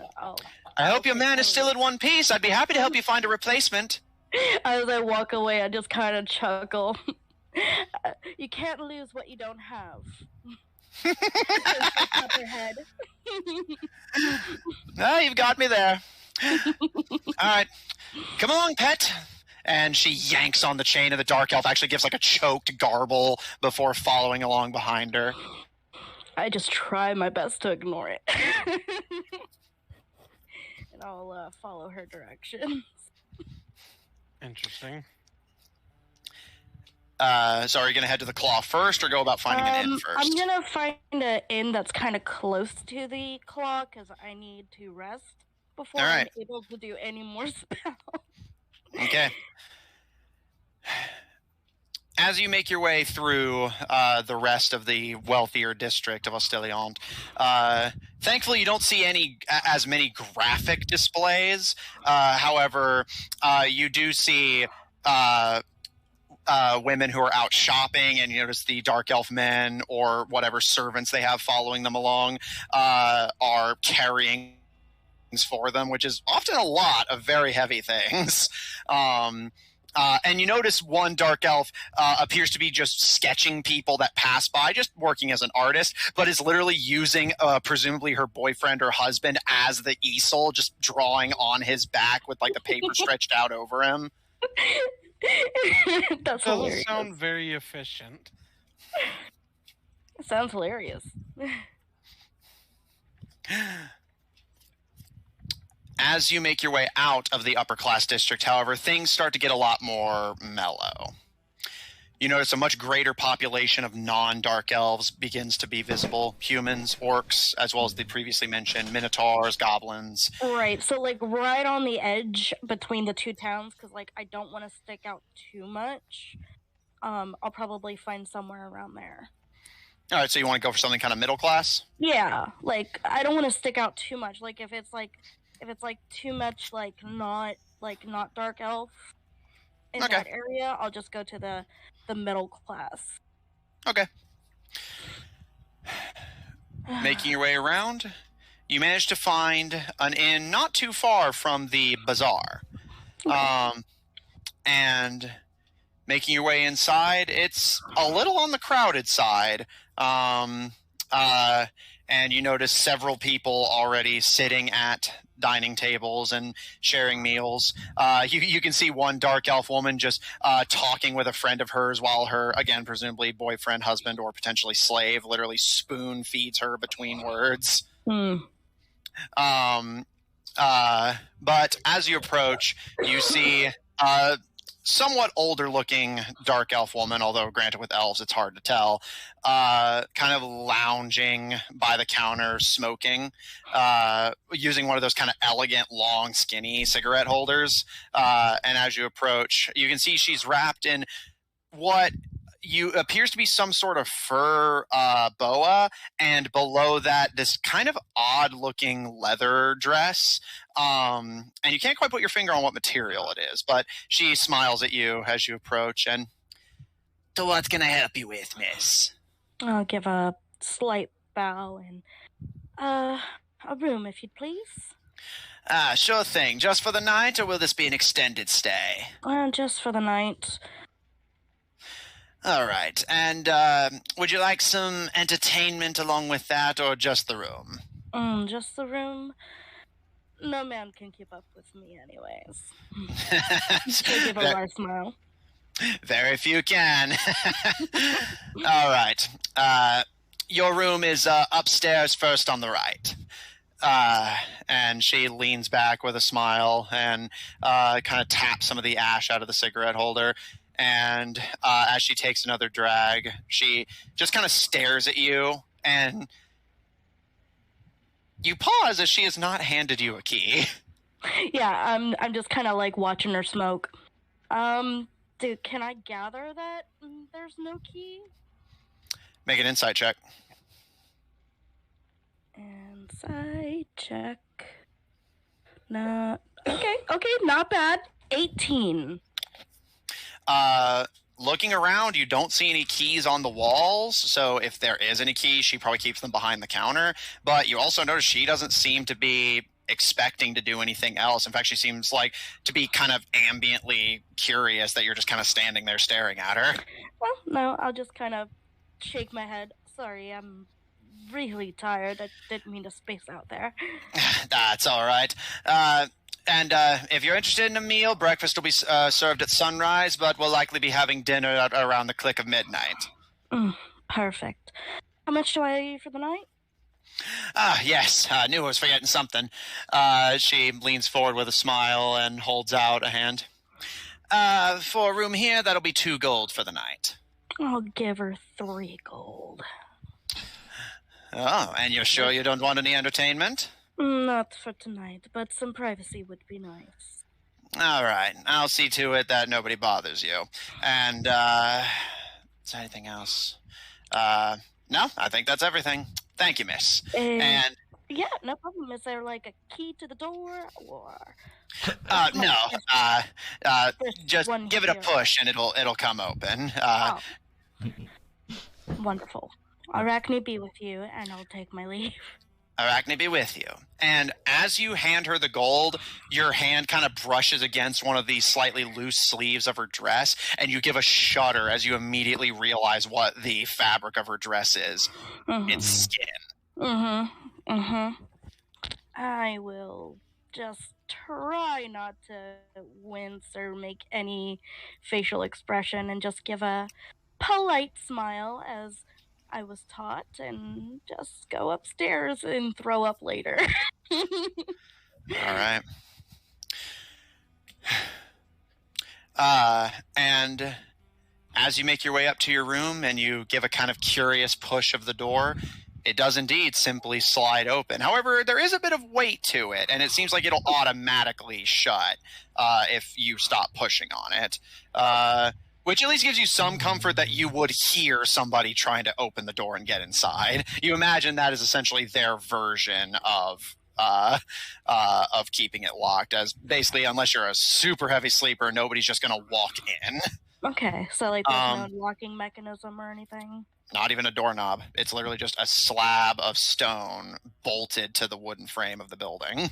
All right, I will shut it, and if there's like any like tables or chairs, I'll kind of like put it in front of the door frame. Yeah, there is a small bedside table. The bed itself actually does look very comfortable. And a small, albeit completely non-stocked bookshelf. You notice there is only one book, just kind of laying lonely on the bookshelf. I will take that and wind down for the night. All right. You notice it appears to be the Dark Elf equivalent of a Bible, simply a book about Arachne and her worship. I am definitely going to read it and take in all that I can. All right. The more I can learn, the better. All right. Especially about Arachne, because I don't think I know that much. All right. You take the book and sit down on the bed, pull up the blanket, and start to read through it, trying desperately to not think about how the texture of the blanket very much matches the dress that the Dark Elf was wearing. Yeah. I'm not going to think about it. And I'll close my curtain and turn off the light and get some sleep so I can get up at sunrise. Okay. Also, I will say, just as a fun side note, I actually didn't mention the name of the inn as it was in Undercommon, so you couldn't. I don't believe you know. Do you know Undercommon? Yeah, I couldn't read it anyway. Nope. But I will just say, as a fun side note, the inn is called Riftside Days. Ooh, cool. Grelog and Ivaebhin. Ivaebhin, the moment you make it clear who you are, you all immediately sits up, looking suddenly a lot more focused. Not fully breaking out of his fetal position, but definitely seeming more attentive and alert. Grelog, as you kind of curiously glance, you don't have dark vision, right? Yes. No. So you actually can't see who Ivaebhin's talking to. You can just hear the murmur of voices in the darkness around you and the echoes of whoever it is Ivaebhin's talking to. As Ivaebhin, you can see you all, again, looking much perkier, although not breaking out of his fetal position, sits upright and kind of hugging his knees to his chest, looks at you intently. How did you know I was down here? What's the name of the guy that told us he went north? That would be, hang on, I gotta pull up my Sherwood notes. Why? You need to have that stuff ready. I'm sorry, Virya. Virya? Yeah. Believe it or not, Virya actually talked to me for once and told me. Actually did something helpful, huh?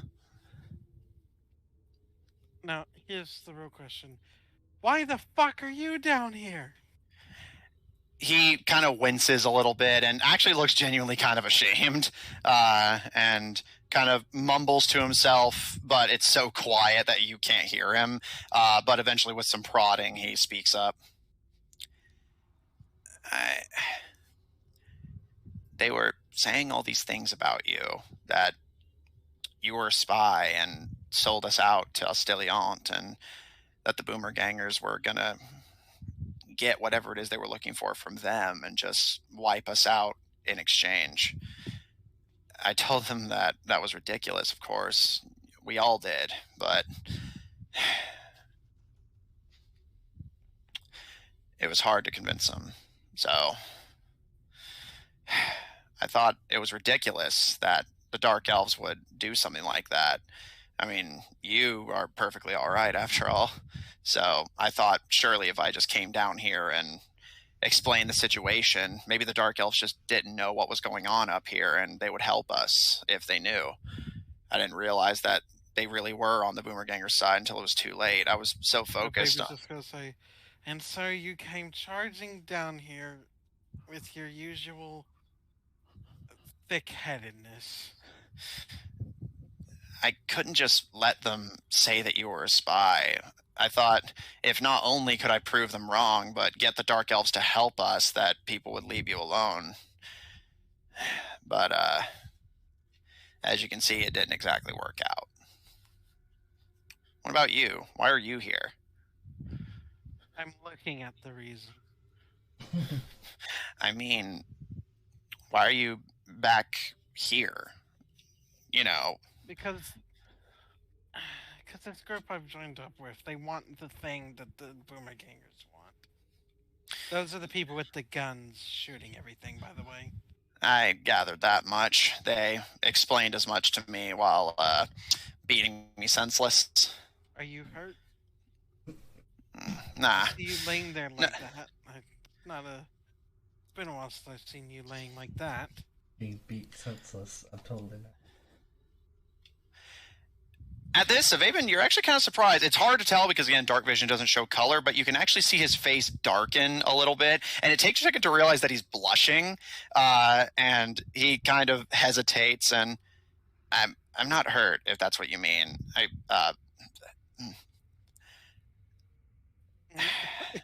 If it wasn't very dark and we weren't very far away, you could see the look I'm giving you right now. Oh, I can see you just fine. Fine. And he unfurls himself, and you can see that his arms and legs actually seem kind of sore. He's likely been maintaining that position for hours at least. And you can see what appears to be a deeply rotten fruit of some kind. You're hiding a rotten fruit. It wasn't rotten when I started hiding it. You can see he's like blushing and seems kind of embarrassed. I found it while I was searching the tunnels. I thought once I got back topside, I could give it to you as a present. Have our sprite friends preserve it and give it to you when you got here.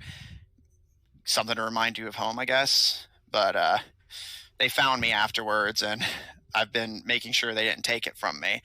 I was hoping that when I got out of here, I would give it to you. Oh. You know what they say, it's the thought that counts. Yeah. Again, he still seems kind of embarrassed, but he curls himself back around the fruit all the same. How long have you been in this cell? About 2 days. Although, maybe it's only been the one. I haven't seen the sun since I came down here, so everything's all screwy. So at this I'm glad point, I at least found you.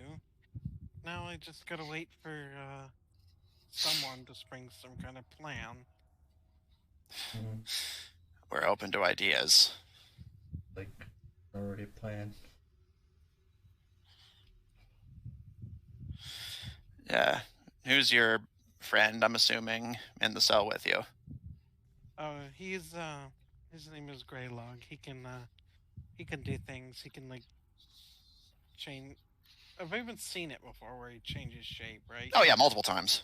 He can like change his shape, and he made explosive arrows once. And he Oh. can summon animals. Yeah. Nice to meet you.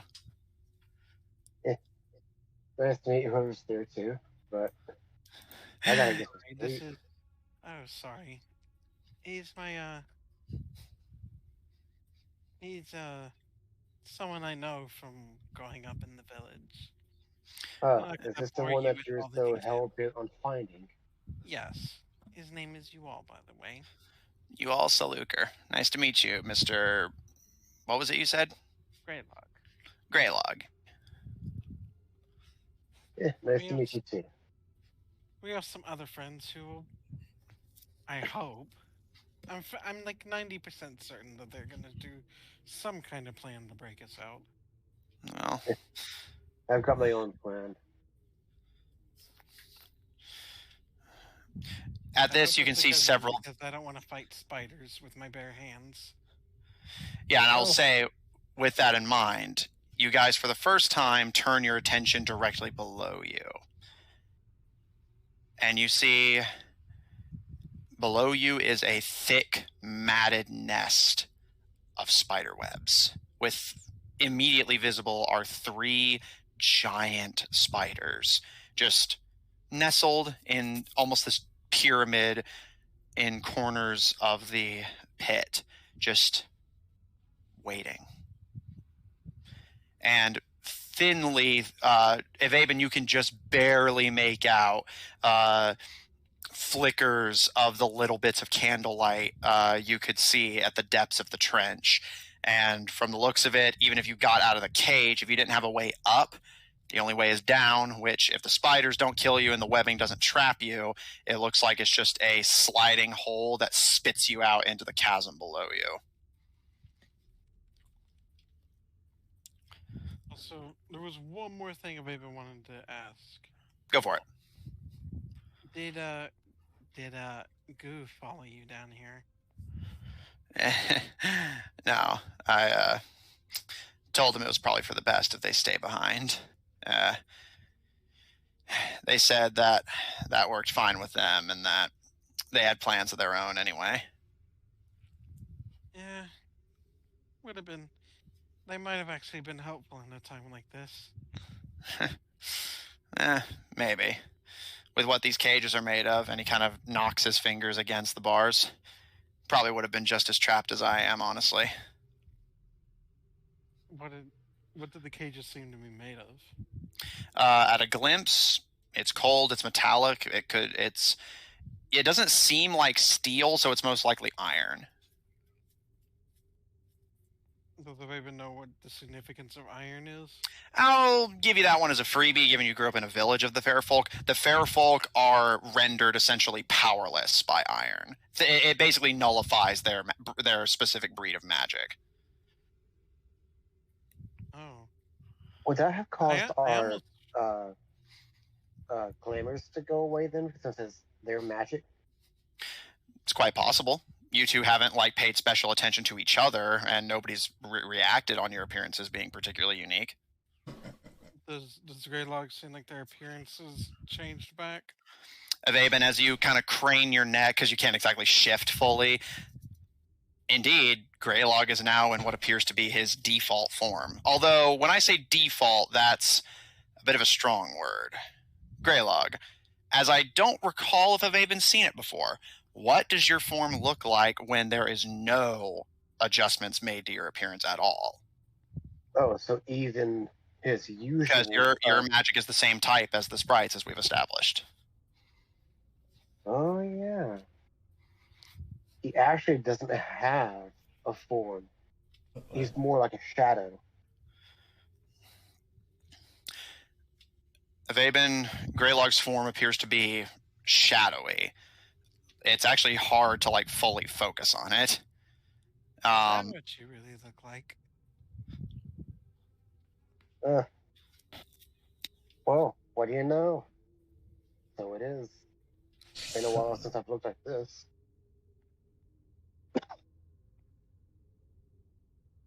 I mean, I've seen people who've looked a lot worse. Yeah. I guess that would happen if you looked in the mirror. And Ivaebhin smack him on the face. It takes a bit of wiggling, but you manage to give a somewhat weak, awkward slap.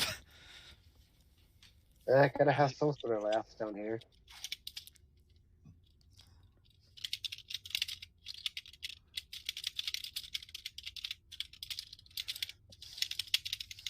So at this point, Grelog is going to try to get as comfortable as he can and try to rest so he can recharge, I guess you could say.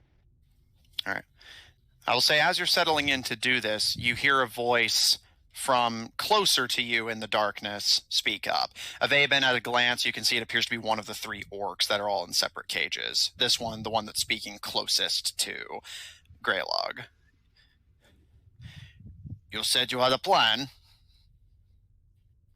Yes, but I gotta rest up some to see if it works. The one of the other ones speaks. Care to tell us what it is? Not sure. If I managed to get out, would you betray it and tell the guards to save your own skin? All three of the orcs look to each other, and the one closest to you, Ivaebhin, you're the only one who can see exactly who's speaking, but the one closest to Grelog speaks with a low snarl.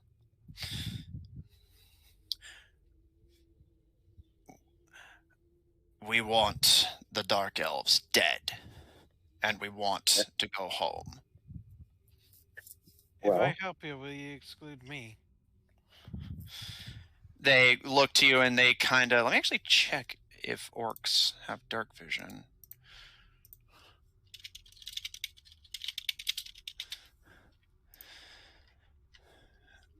Yep, they do. He looks to you and kind of gives a snort before...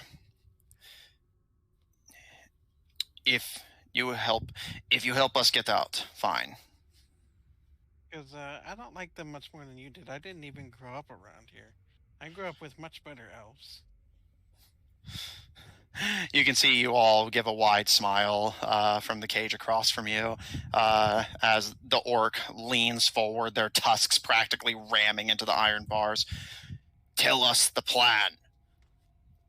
Well, that's his So plan.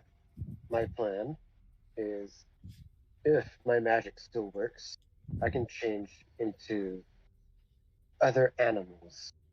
So I can just squeeze out of these bars, climb back up the chain. It seems like these bars have the same effect on you as they would on the fairies. It changes my ability to change my form in humanoid, but I have other abilities as well Oh. that doesn't use that. You see, kind of thing. I knew you'd be useful.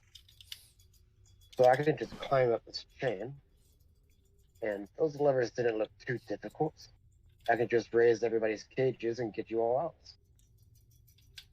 And then, well, You do know which lever. I don't know about right? y'all, but y'all look like you could use some punching practice on these elves. Fine.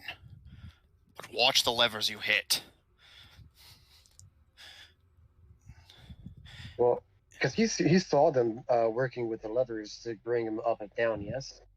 Yeah, but you didn't make an active attempt to memorize what did what. Was memorizing the area. Yeah, well, you were, but Grelog wasn't. And He's been memorizing very everything long. since they got captured, remember? Yeah, but you rolled a 12. True. Did Ivaebhin note which levers did which? I'll say with the roll you got, it seems to be a relatively simple mechanism to work. From the looks of it, you don't know exactly what lever connects to what cage, and not all of the levers appear to be connected to one, but it appears to be a relatively simple mechanism. If you turn it downwards, it releases and the cage begins to fall. And if you turn it basically perfectly in the middle, the cage is just held in place. And if you turn it upwards, the cage starts to get essentially pulled upwards, but you have to essentially crank the upward, and basically you have to crank it between up and middle to get it to slowly wind its way back up. Ivaebhin will describe that to Grelog. Perfect. Now you- to see if this plan will actually work, and he will try to change it into like a mouse. All right. And what? Press first.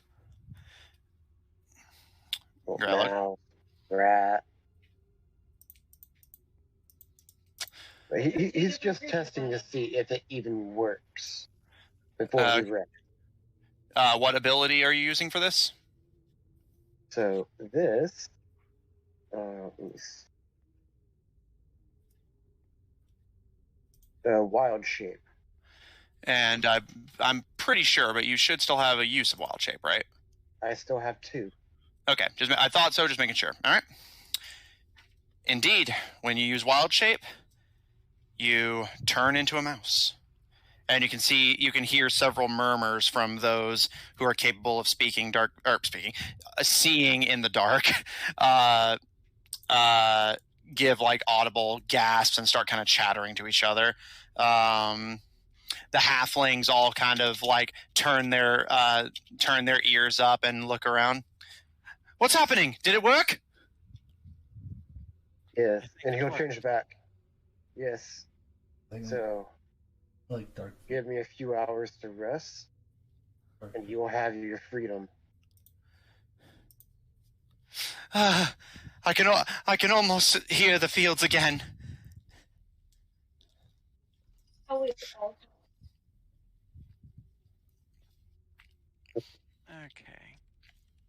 So we have a plan. Sorry, it's just Sorry is not here. Yeah, but yeah, so he will try to get enough sleep to be able to recharge his magic. All right, you're a druid. I believe you probably need a long rest, I would imagine, but let me just double check. I'm also aiming for a long rest. Yeah, you only regain spell slots when you finish a long rest, so yeah, you will need a full 8 hours. Ivaebhin, any final things from you? Warlocks. I was just gonna say, Ivaebhin's gonna say, Yua, I hope you know that this gives me the right to smack you in the face. He kind of tilts his head and smiles to you. And I got you a fruit and everything, and I still expect you to eat it. Are you trying to kill me? You're trying to hit me. I think fair is fair. Sure. Yeah, but how many times did you hit me because I did something stupid? Well, do stupid things less often, and I won't have to hit you. Well, you know what I have to say to that? You could do the same. I have not done anything stupid in my life. I came down here out of the goodness of my heart to save your You're reputation. in a cage.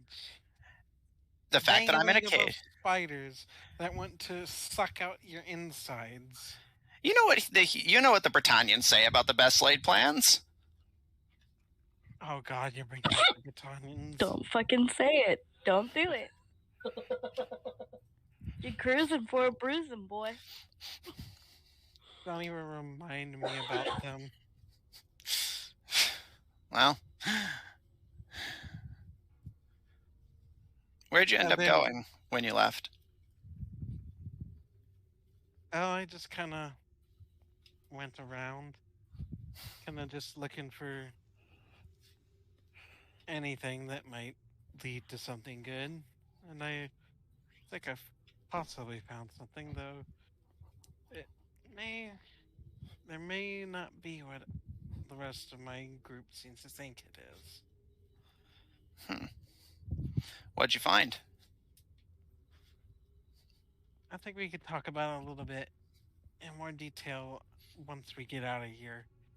I don't want to announce everything to literally everybody in this chasm right now. All right. Well, it gives you plenty of time to think about how to make it a good story. And you better know that Ollie is going to smack you too. If I wanted to get smacked around, I would just stay in the cage. Well, apparently you had a sudden desire to get smacked around whenever you came down here. See if I ever try to do you a favor again. Well, you might want to wait until after I've done this favor for you. Well, then we can call it even then.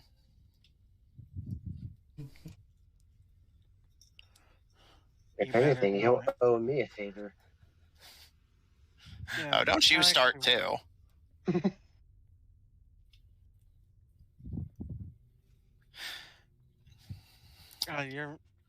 He's gonna look to you and be like, your mother is going to freak out whenever she hears what you've done.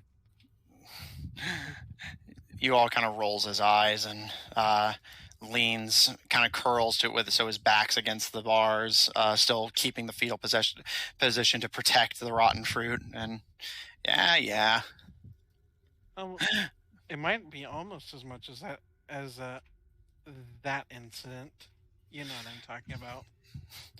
He kind of rolls his eyes and closes them and wake me up whenever you have something nice to say. Be sleeping for a while.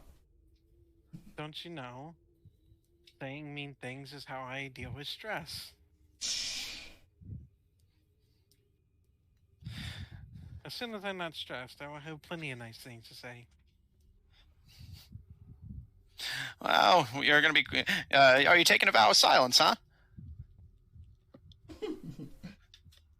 We all know that won't last long. Oh, you would. Oh, you've been trying that one for years. He just kind of shakes his head and nestles to get as comfortable as he can.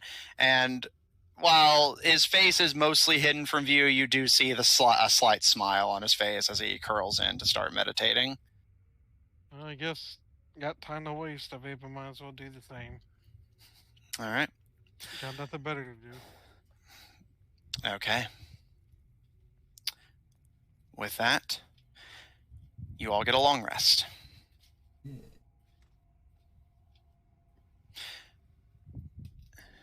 We're almost.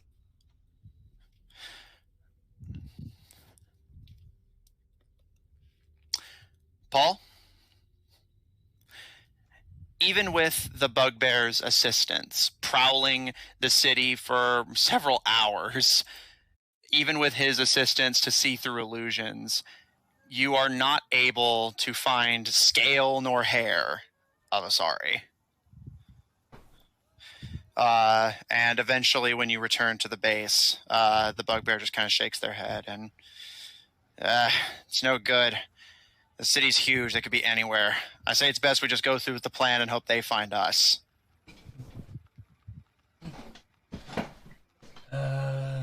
Maybe they got thrown in there with them. Who knows?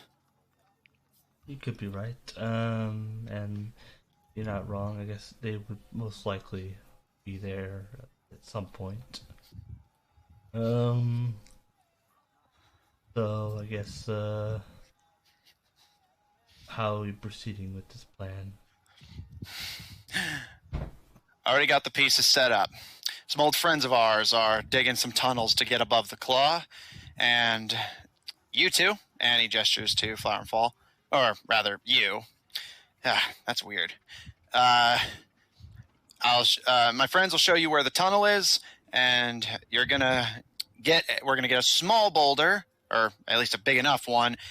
And then the moment we start dropping it, you do whatever it is you're going to do, pixie dust, whatever, and make it bigger. The bigger the hole, the better. Don't worry. Like I said, cages are connected on chains. They'll just slide around it.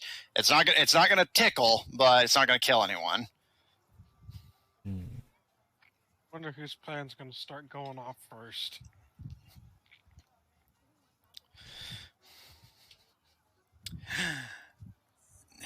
And you and me, he Are they gestures. going from above or below? The plan right now is to come from above, and then basically... How would that affect the chains? Well, because basically what he's saying is they're going to drop a boulder from the ceiling of the cavern onto the building, which is going to smash through the roof, slide into the hole, and the cages will basically be slid around it by the chains. And then, because the reason they're doing all this is not only to give them a way in that isn't guarded, it's also because the boulder dropping on the spider web should hopefully kill the spiders, or at least clear them out. Okay, I see. So it's going to be whenever it goes through the... Okay. Hopefully this doesn't land right on our heads if Grelog and Ivaebhin put their plan in motion first. Yep. Yeah, well, but they don't know about this plan, so... Well, no one... sounds like there's about to be like 3 plans all going on. Yeah, 3 plans are about to fire off all at once, and we just have to pray nobody dies in the crossfire. While that's happening, you and me and Team B are going to be waiting on the roof. And then the moment the boulder smashes through, we dive in, grab your guys, and start fighting our way out. Let's not forget your guys. Oh, trust me, I won't. Well, sounds like a plan of sorts. You know, it's good enough to me. All right. He looks to the gathered rebels. Team A, get to the tunnels, show the little sprites where they're going. Team B, you're with me. I thought did they already sleep? Yeah, this is in the morning.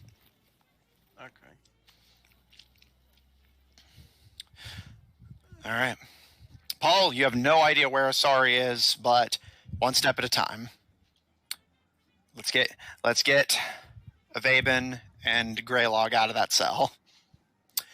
The bugbear pats you on the shoulder and starts to guide you towards the doorway. But as he starts taking you towards the doorway and then to the subsequent ladder that will put you out onto the streets of Astilion, he kind of pauses for a second and, I guess I should introduce myself. Cursed me, we never really exchanged that, did we?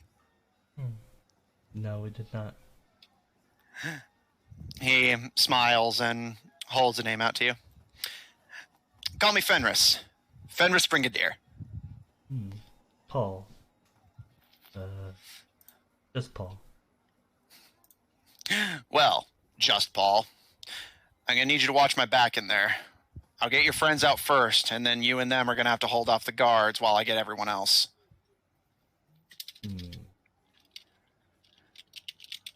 I believe we're capable of that. Let's hope so. At the very least, with this plan, you won't have to deal with the spiders. All right, let's get this done. You two, pixies. It's flower and fall. Yeah, whatever. You two, head to the tunnels. My guys will show you where it is. One. You know how to climb, Just Paul? I can try, but this armor isn't probably very isn't very climbable armor. All right. If need be, I can lower a rope down for you. Just make sure nobody hears you clanking around. Can't make any that I can't make promises on. This armor tends to make more noise than I wish. Why not just take it off then? Well, that wouldn't be very much. It would be very much helpful if I'm always getting hurt where I could not have, avoided. All right. Well, just take it slow if you have to. All right, let's go. Paul, make me a stealth check. All right.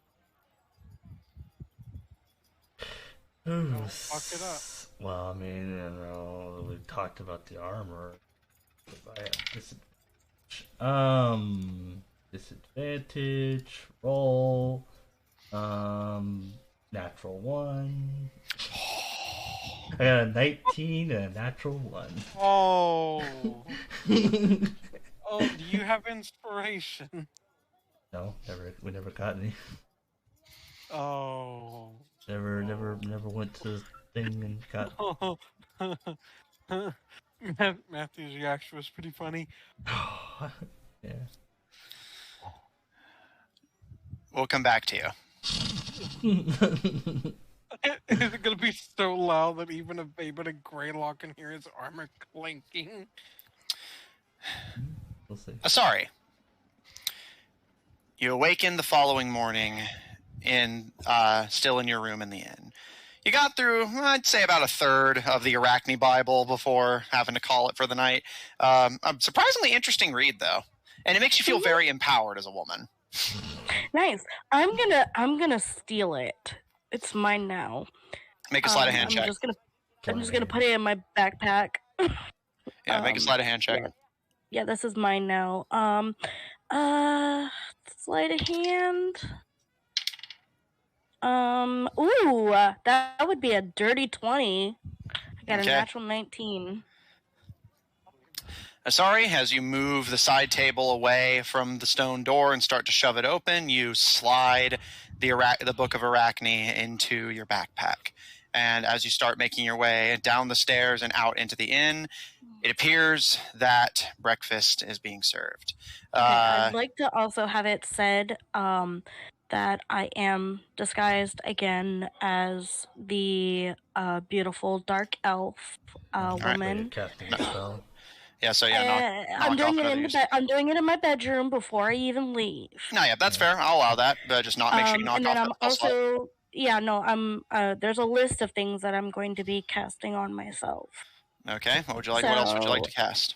Okay, so I'm going to be doing Disguise Self on myself, and then I'm also going to be doing tongues on myself, so I can hear and understand common and speak it. Undercommon? Undercommon, I mean. Yeah. And then as well as dark vision, so I can actually fucking see. Okay. Just bam, bam, bam, bam, bam. And so it's disguise, self, tongues, and dark vision? Yep, because without it, I can't see shit.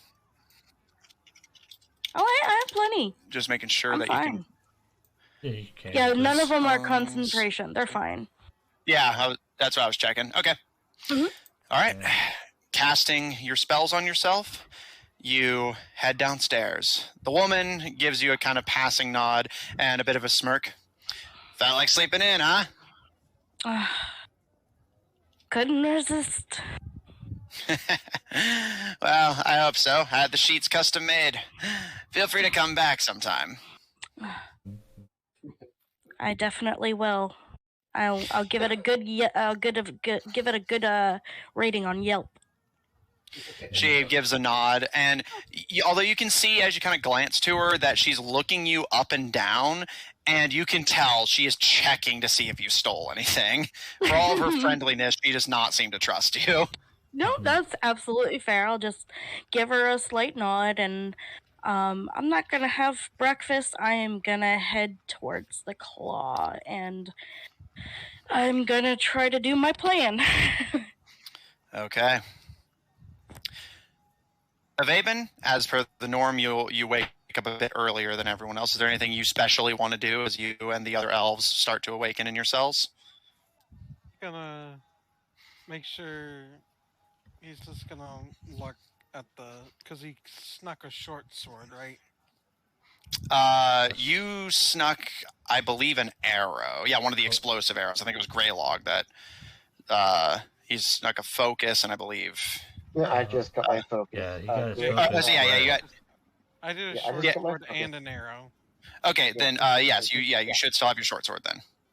I was gonna say he got his short sword and arrow. Yeah, so He he's was just gonna kind specifically of look wanting to over close. the two weapons he's got. It's gonna be like, hopefully these serve the purpose, and just keep them hidden still. Yeah. Okay. And you just like chunk the arrow. Yeet. He'll find a use for it. If not, he'll just use it again later. Okay. Oh, that actually reminds me when they just dropped all of his stuff in that room. Did the arrows go off? Didn't sound like it. You feel like you probably would have heard that. Yeah, like I think All your stuff would have been obliterated. I'm pretty sure this freaking prison would have been obliterated. I don't know about that. Well, I mean, probably some Certainly a collapsing. hole would have been blasted in the side, but Some Yeah. collapsing here and there, probably. I think they probably take a little bit more force than that to fuse. all right. Other than that, Ivaebhin will just wait for Grelog to enact his plan. Yeah, speaking of, Ivaebhin, it takes a few hours, but Grelog starts to slowly, Greylogally wake up. Grelog, as you awaken, what would you like to do? So as I wake up, I'm going to whisper so it doesn't carry too far out into the darkness. Okay, y'all, it's time. Who's ready for freedom? The orcs start to chant and like bang against the bars of the cell. The halflings start to kind of look around excitedly. Make more and- noise! Yeah. And They go the noise. Ivaebhin's just actually going to pitch the bridge of his nose as these like banging like, on the chains. like quietly, and then it's like, yeah. And it appears you guys are not the only ones to take objection to it. You can hear a call down from what appears to sound like the same guard from before. Quiet down there! You two, you're up. And you hear a switch get pulled and cranked, and the two of you slide with a rattle upwards. Oh, y'all Well, were... this makes my job easier. Fuck. Ivaebhin, what's happening? We are being ascended. But don't worry. I can work with this. Just be Mhm. ready. The orcs continue to howl and bang on their cages, seeming more excited than angry. And you can hear the guard just grumble to themselves as the two of you are cranked upwards. Mhm. As the two of you are ascended to the top, you are pulled onto the walkable platform, and your cage is rolled a bit before being hoisted to be upright. The two of you are dizzy from being jolted around as it ascended and being rolled once you got to the top. But as your vision's clear, the cage is not opened, but as the as your vision clears, you see several figures approach, unfamiliar ones that aren't dark elves. How many? You see that there are several dark elf guards in the room, but the figures that are approaching you, there appears to be 5 of them. 4 of them you recognize from their colors and the rifles they're carrying as being boomergangers. The man in the middle is unfamiliar to you, although he does still carry the boomerganger colors. His dress is different than the others. Mhm. Yep. Looking at this central figure who seems to be leading the other boomergangers forward, the two of you are honestly immediately and almost reflexively horrified. This is not a man, not in the traditional sense. What he is this pained-looking graft of technology. You can see he wears the boomerganger cloak, but it's literally forced around his head by what appears to be several tubes and wires that are powering the various things that are attached to him. You can see on the left side of his head what is unfamiliar technology to all of you, but what us in the real world would recognize as like half of a headset that is literally like surgically grafted to the side of his head. You can see Horrifying. You can see he doesn't have eyes. They're literally just steampunk style lenses that again are just surgically attached to his eyes. And you see what appears to be this thing surging with electricity attached to his chest. And this canvas-esque sack covers his face. That other than the bits of technology that stick out, you literally can't see what his face looks like. And you can see his fingers are elongated and scarred. And as this figure steps forward, you can hear this. You didn't hear what I said, huh? Oh, I did. I was just still describing him, so I didn't have him respond yet. You can hear this kind of mechanical sounding.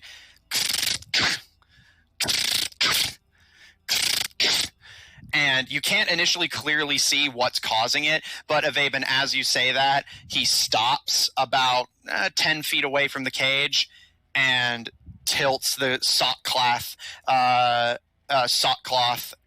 mask up at you and speaks in a voice that is unfamiliar to the two of you, but would be familiar to Aust. Actually, it would be familiar to you as a player, Hunter, but Paul, it would also be familiar to you as a character. This smooth-sounding voice, very charismatic and chill-sounding, despite his nauseating appearance. Well, some say fortune favors the beautiful, but I always say fortune favors the bold. And Ivaebhin, you watch as 3 mechanical arms, almost like tentacles, rise from his shoulders as if they're surgically strapped to his back. Idea who this is. Again, Ivaebhin wouldn't recognize him as a character, but Paul, do you have an inkling of who this might be? Well, based off the information you've already shared, it's someone where we had Red with us, so somewhere at the beginning. Either he fucked up someone or got some upgrades decided on himself. I will say by the voice, so Paul, you're not here yet, but just keep this in mind for if Paul encounters this man. From the voice, you and indeed Captain Red, if he was here, would recognize this as Igor Konkaro, the lieutenant of the Boomergangers that you guys seemingly killed. Captain Red sliced him open and threw him over the side of the dock.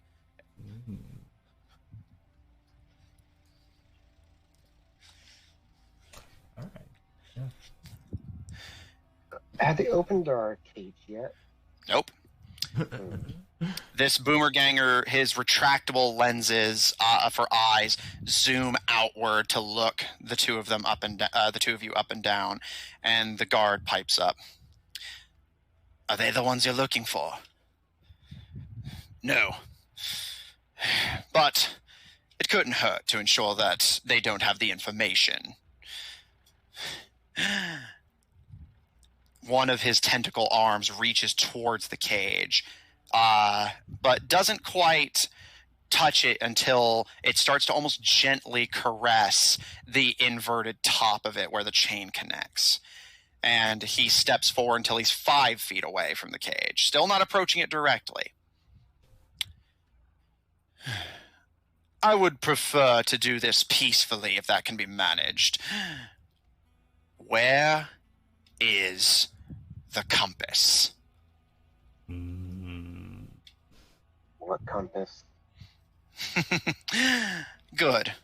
In truth, I was lying. I prefer to do it the hard way. And the ground almost vanishes beneath the two of you's feet as his tentacle arm holds the cage out over the side of the pit. I'm going to make this simple. You were surface dwellers, and you were seen with people I'm looking for. And they have something of mine.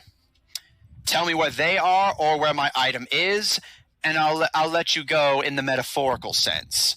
Lie to me, or try to claim you don't know anything, and I cut the chain and drop you, and you're food for the spiders if the fall doesn't kill you.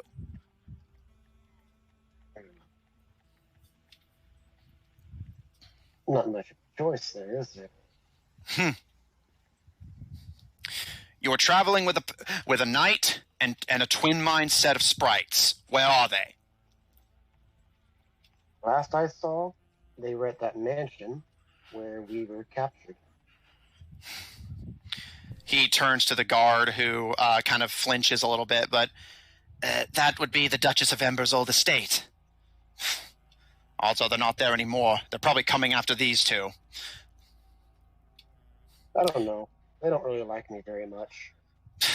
Oh, I don't doubt it. But he turns his attention to you, Ivaebhin. You strike me as somebody they would come for. Why do you think that?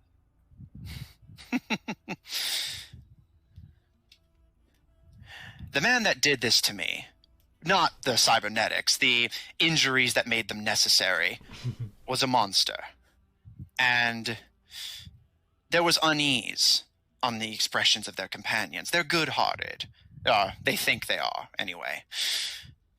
So, sure, they may not have much use for you, but your little love story sounds like something that's right up their alley. Excuse me. What are you talking about?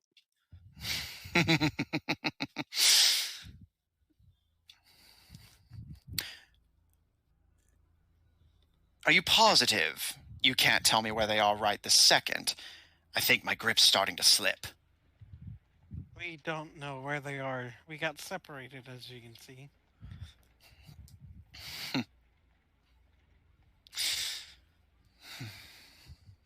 Is he? Who's he focused on at this moment? He's looking at both of you, but his primary focus is on Ivaebhin. Well, I don't think you can stick away, or like y'all are neck and neck to each other.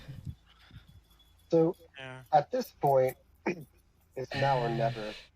No, you fucking idiot! You're gonna fucking kill my character! He can't get out of that fucking cage! We Is that or what are we supposed to do? I don't know. Like, he's gonna drop us one way or another. Once he gets what he wants, he's just gonna kill. So Greylock is going to at least try to save himself and the others if he can.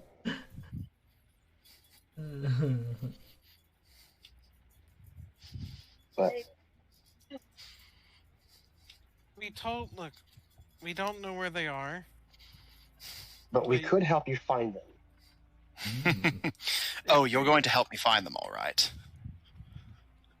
But can't do that. But we're not useful to that cause if we drop.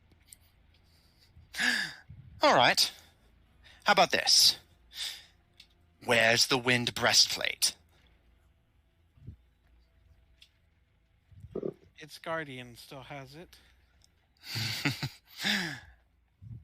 I've been to the temple. I've seen it myself. The temple lies empty. I Nothing didn't but the say it was carnage. in the temple.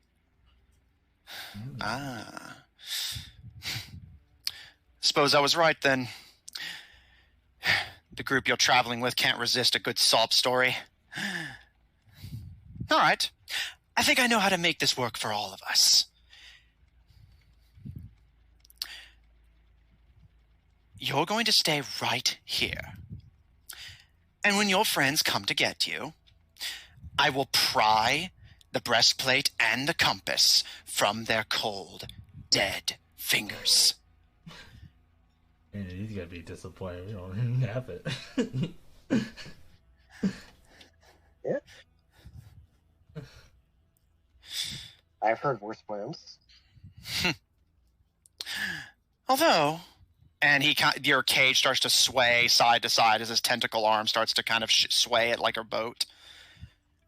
I suppose they don't need to know your exact status in order to do that. Oh, I could just drop you right now, and they'll come to rescue you, and I will have no idea what happens until it's too late. What do you want? To not do that.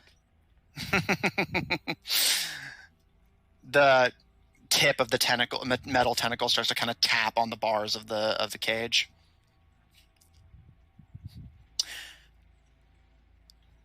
Where's the forge cast pistol? All we know about that is that it's down here somewhere. Don't tell me that you went through all this trouble just for the Dark Elves not to have it either. Oh, they have it all right. Why I have... would you investigate us? Oh, I wanted to see if I could kill two birds with one stone, or rather one drop. But you can see the lenses kind of droop, seeming disappointed. If you truly don't know, then I'll have to go with plan A. He's all yours.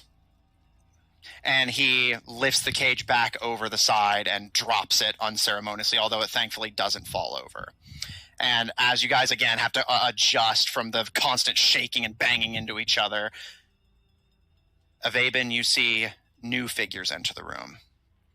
A small contingent of armed dark elves in a protective circle, who then separate. And you see the form of the woman that Grelog had taken in the tunnels before you passed out. She looks older. There's marks all over her body from battles and injuries, but... All right, I'm getting the dice ready. You would recognize your mother anywhere.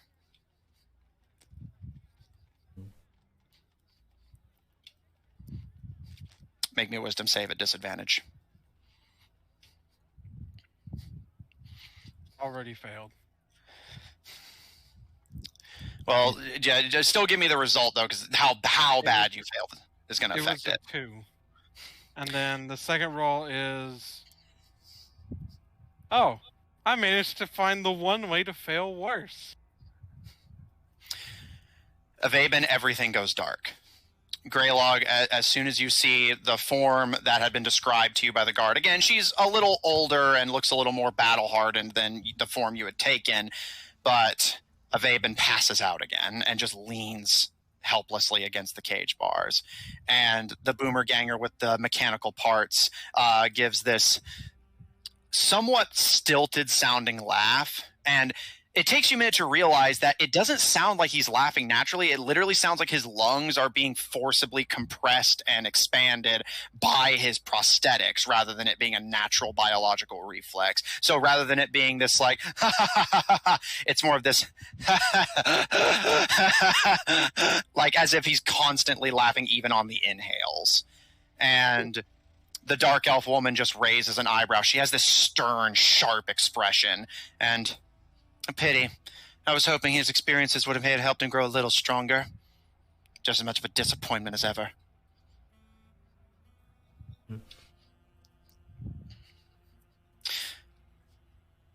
Well, I upheld my end of the bargain. I'll show you where the pistol is, as long as he falls into my custody. I won't have him shaming this family again. Of course. We're going to want to get out of here fast. The rest of them are already going to be on their way. I want to make sure I'm here to greet them with the pistol in hand. With any luck, I can give the prison a new paint job with the inside of their heads. One step at a time. What's that? Rock Falls? And what about this other one? And he kind of knocks his mechanical tentacle against the side of the cage you're on, Grelog. He's certainly against us, but I don't recognize him. Probably just some new trash they picked up on the surface. Throw him over the side. With pleasure. Well, why do that when you could just have another ally? I go for whoever keeps me alive. And I could prove you. The tentacle starts to snake through the bars and approach your throat. Give me one reason. Give me one reason I shouldn't kill you. A good one. And please try not to appeal to my internal sympathy. No, I don't have to do that. I know where the door is. You think I don't? Well, if you did, you wouldn't need to have all those other keys, because you'd already have them. What good is a door that I don't have the keys to? And he slams his tentacle into the side of the cage, and the two of you go rolling across the prison floor. And you can hear the woman pipe up, "Watch what you're doing. If he's walking out in the streets with damages, it's going to make me look bad." And you can hear the mechanical tentacle slam into the ground in rage. The moment the others get here, I'm strangling the life out of them slowly. Paul. Yeah. Yes. I'm worried. As you, the bugbear, and a small team of rebels begin to approach the prison, you're actually able to make it through a lot of the city without being seen. And as you approach the prison, you can see a odd mechanical figure dragging himself along with mechanical tentacles and limping whenever he's not doing that. You don't recognize him by sight.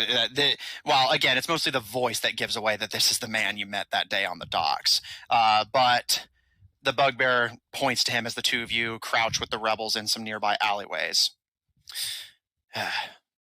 Watch out for him. That's Igor Konkaro, Boomer Ganger's lieutenant down here. He's been responsible for all the interrogations.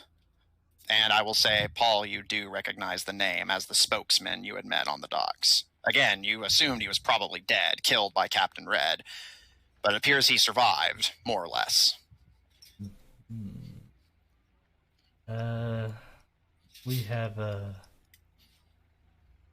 acquainted ourselves at one point, though surprised to see him again. Guess that explains the arms. What'd you do to him? I didn't do anything. It was a different acquaintance of ours, so he is off doing his own thing, I assume, or who knows. Well, you seem to have a lot of acquaintances. Let's hope we don't run into any more. All right, you ready for this? I'll climb up, and then I'll toss down a rope for you. Just make sure the boomer gangers and the dark elves don't see you. We already know how that's gonna go. Sure thing. Alright. All right. He goes out first, taking his time to stealthily make his way. The boomer gangers, led by Igor, make their way inside. And you watch as the bugbear approaches and pulls from his belt a small handheld grappling hook, which he tosses, and it lands on the rooftop with a dull and he climbs his way up the rope. And he gestures, and several of the rebels in groups start to approach as well. And finally, you're the last one left, and he gestures for you to approach. Mm-hmm. Well, he will try his best to approach. All right. Climb the rope. You approach stealthily and get a good grip on the grappling hook. And it's heavy with your armor, but you start to hoist yourself and start kind of mountain climbing your way up the side of the building. Sorry. Using the directions the Dark Elf woman gave you, you start making your way to the claw. And you can hear the clock chime in the center of the city. That, from assuming it's anything like the clock you remember from your home city, from the sounds of the amount of ringing that goes out, it appears to be something in the ballpark of about noon. Okay. And as you approach, you see several things that catch your interest. You catch the tail end of Igor Konkaro and his mechanical tentacles as the door to the claw shuts behind them. So you just get a quick glimpse of several boomer gangers led by a cybernetic lieutenant close the door to the claw behind them. However, several other boomer gangers remain outside alongside the Dark Elf guards. And you also see Paul climbing his way up along with several people crouched down on the roof.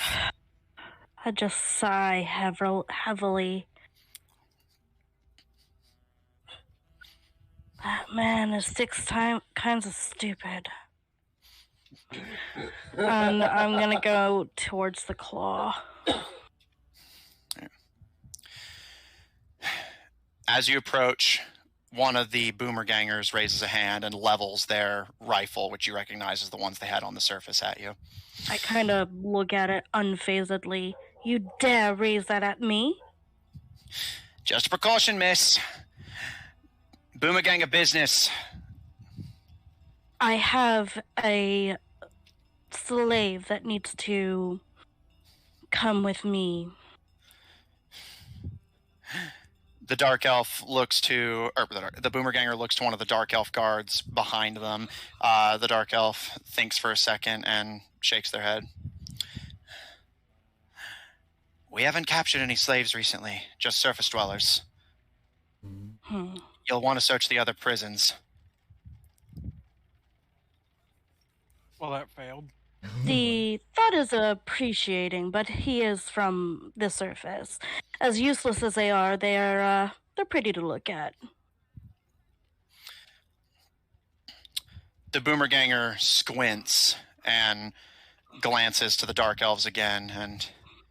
Have you lot been breaking protocol? No, we've been doing exactly what you told us to do. We only capture surface dwellers that are in the tunnels around the city. I kind of give him a little snap. Hey, you gonna let me in or what? Come back. I don't have time for this. Come back in an hour. I don't have an hour. My time is precious. You'll have however much time I decide to give you. Excuse me? How dare you speak to me that way? Paul, you can hear this argument starting up, although given the combination of tongues and disguising, you do not recognize it immediately as Asari.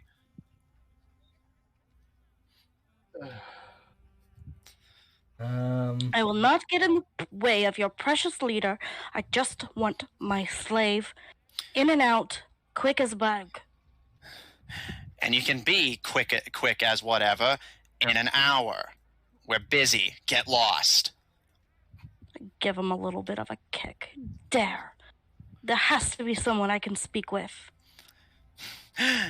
He gives a manic-looking grin, and you could take it up with our boss once he's finished interrogating. Oh, yeah, I'm sure he'd be glad to hear that you've been Following his orders? Yes, he would be. Antagonizing the people here? I doubt that. You lost this. You lost this argument ages ago. Yeah. He kind of rolls his eyes and just, I don't have time for this. But as he turns, huff. He sees Paul scaling the wall. Oh, he made it you. I kind of follow his gaze. Looks like he's got other things to deal with. Son of a bitch! And Paul, the bugbear, seeming to be thinking quickly. Paul, you can actually hear something going on inside the prison. It sounds like a voice you can indeed recognize as a somewhat angry-sounding Igor's voice, yelling about the door and its keys. But the bugbear gives a piercing whistle and waves his long bugbear arms, and several bits of dust and pebble begin to rain from the cavern ceiling. And Asari, you watch as a tunnel is bored into the jeweled ceiling of Osteliant, and you get the faintest little glimpse of the little glowing bodies of Flower and Fall touching a boulder that suddenly doubles in size before falling loose from the cavern ceiling. I just massage the bridge of my nose. And I thought you people were supposed to be good at your jobs. Oh, I'm about to get a lot better at it. And he cracks the lever of his rifle and levels it at you. I stare at him and I just say, "Oh, do you dare raise that at me? I'm not part of this." I'm about to do more than raise it. And he pulls the trigger. Wow. He tried so hard. Grelog? A boulder smashes through the ceiling of the prison. Does it crush Dr. Octagonopus over here? It falls almost perfectly into the hole of the prison that the cell cages dangle on. You can hear the prisoners start to panic and scream in shock. And Grelog, you have just enough time to think to yourself, wait a second, our chain's still attached, before the boulder's fall yanks your cage over the side and pulls it down with it. And as you fall, as the boulder falls past where your cage would naturally come to rest, you hear the chain snap as the weight of the boulder smashes the chain, and you and Ivaebhin, trapped in the cage together, Ivaebhin unconscious from shock, are now in complete free fall. Quick question. And that is where we're going to end tonight's session. Oh, I had one thing I wanted to do that. Write it down, do it next session. But it's like in this instant sort of thing that has to happen if it's going to happen. Well, then again, just write it down and do it next session. I have horrible notes. Amanda, write it down so he can do it next session. Yeah, that's what I was about to say. Write it down for him, because apparently writing is hard. It is. Put it on your list. I'm gonna put it somewhere. Your phone. Text it to someone. If you guys want to see more of my DMing, check out twitch.tv/GrahamCrackers, GrameCrackers, for my Friday campaign, The Goldshine Investigations, at 7 o'clock Central Daylight Time, featuring a party of investigators trying to unravel the cultish conspiracy that threatens to plunge their home into war. Check out our website at officiald5hub.info. Resurrected from the grave like a filthy necromancer trying to enact 3 prison break plans at once and failing literally all of them. Check out our link in chat to join our official D5 Discord server. One of them didn't get to be attempted. To join our official D5 Discord server if you want to hang out with us directly and support our episodes posted on Spotify, Apple Podcasts, Pandora, Google Podcasts, and the iHeart Podcast Network. Wherever you happen to get them from, you can probably find it. I'm working on getting it more places. For our audio listeners, catch us live on Mondays at 9:30 Central Daylight Time on twitch.tv/Odd Tornado Productions, and check the Odd Tornado Productions YouTube channel to catch up on what you may have missed. Check out Odd Tornado Productions Official on Tumblr to find links to our other works, including our freshly recomputered Paladins Twitch channel at twitch.tv/AustinFreak123. If you enjoy what we do, please support us on Patreon. That link's about to be posted in chat, or on Ko-fi at ko-fi.com/Odd Tornado Productions, and follow us on Twitter at twitter.com/TornadoOdd. T and O are in fact capitalized. If you like this party and want to see more of them, plus or minus a few, tune in tomorrow, Tuesdays at 9:30 Central Daylight Time, to catch our Tuesday campaign of Black Ink and Blue Blood, featuring a party of politicians and nobles working to unravel the conspiracy that threatens their homeland if they can stop killing each other long enough to actually get that done. With that, apparently. With that, Igor Konkaro has seemingly returned from the dead and seeks revenge on the party, and still continues to lead the Boomergangers as a cybernetic person. Who knows what new strengths and abilities that's bestowed on him, aside from what appears to be agonizing pain. Has he been? I don't know. No, he might have been crushed by a boulder. No, he was outside the pit whenever the boulder fell. I don't know, but I'm going to enjoy next session. I got something special for him. Ivaebhin's mother appears to have joined in with the Boomergangers and is personally going to lead them to where the Forge Cast pistol is kept in exchange for Ivaebhin being back in her custody. Meanwhile, outside the prison, Flower and Fall just dropped a boulder. Asari just possibly got shot by a Boomerganger, and Paul is literally left hanging over the side of a building as the plan is put into effect with or without his help. Having made a deal with... might be turned to paste. As Paul has made a deal with these mysterious Ostiliant rebels who appear to be willing to go against the Dark Elves and the Boomergangers, but also seem willing to compete with the party to get to what they called the Divine Doorway first. New enemies...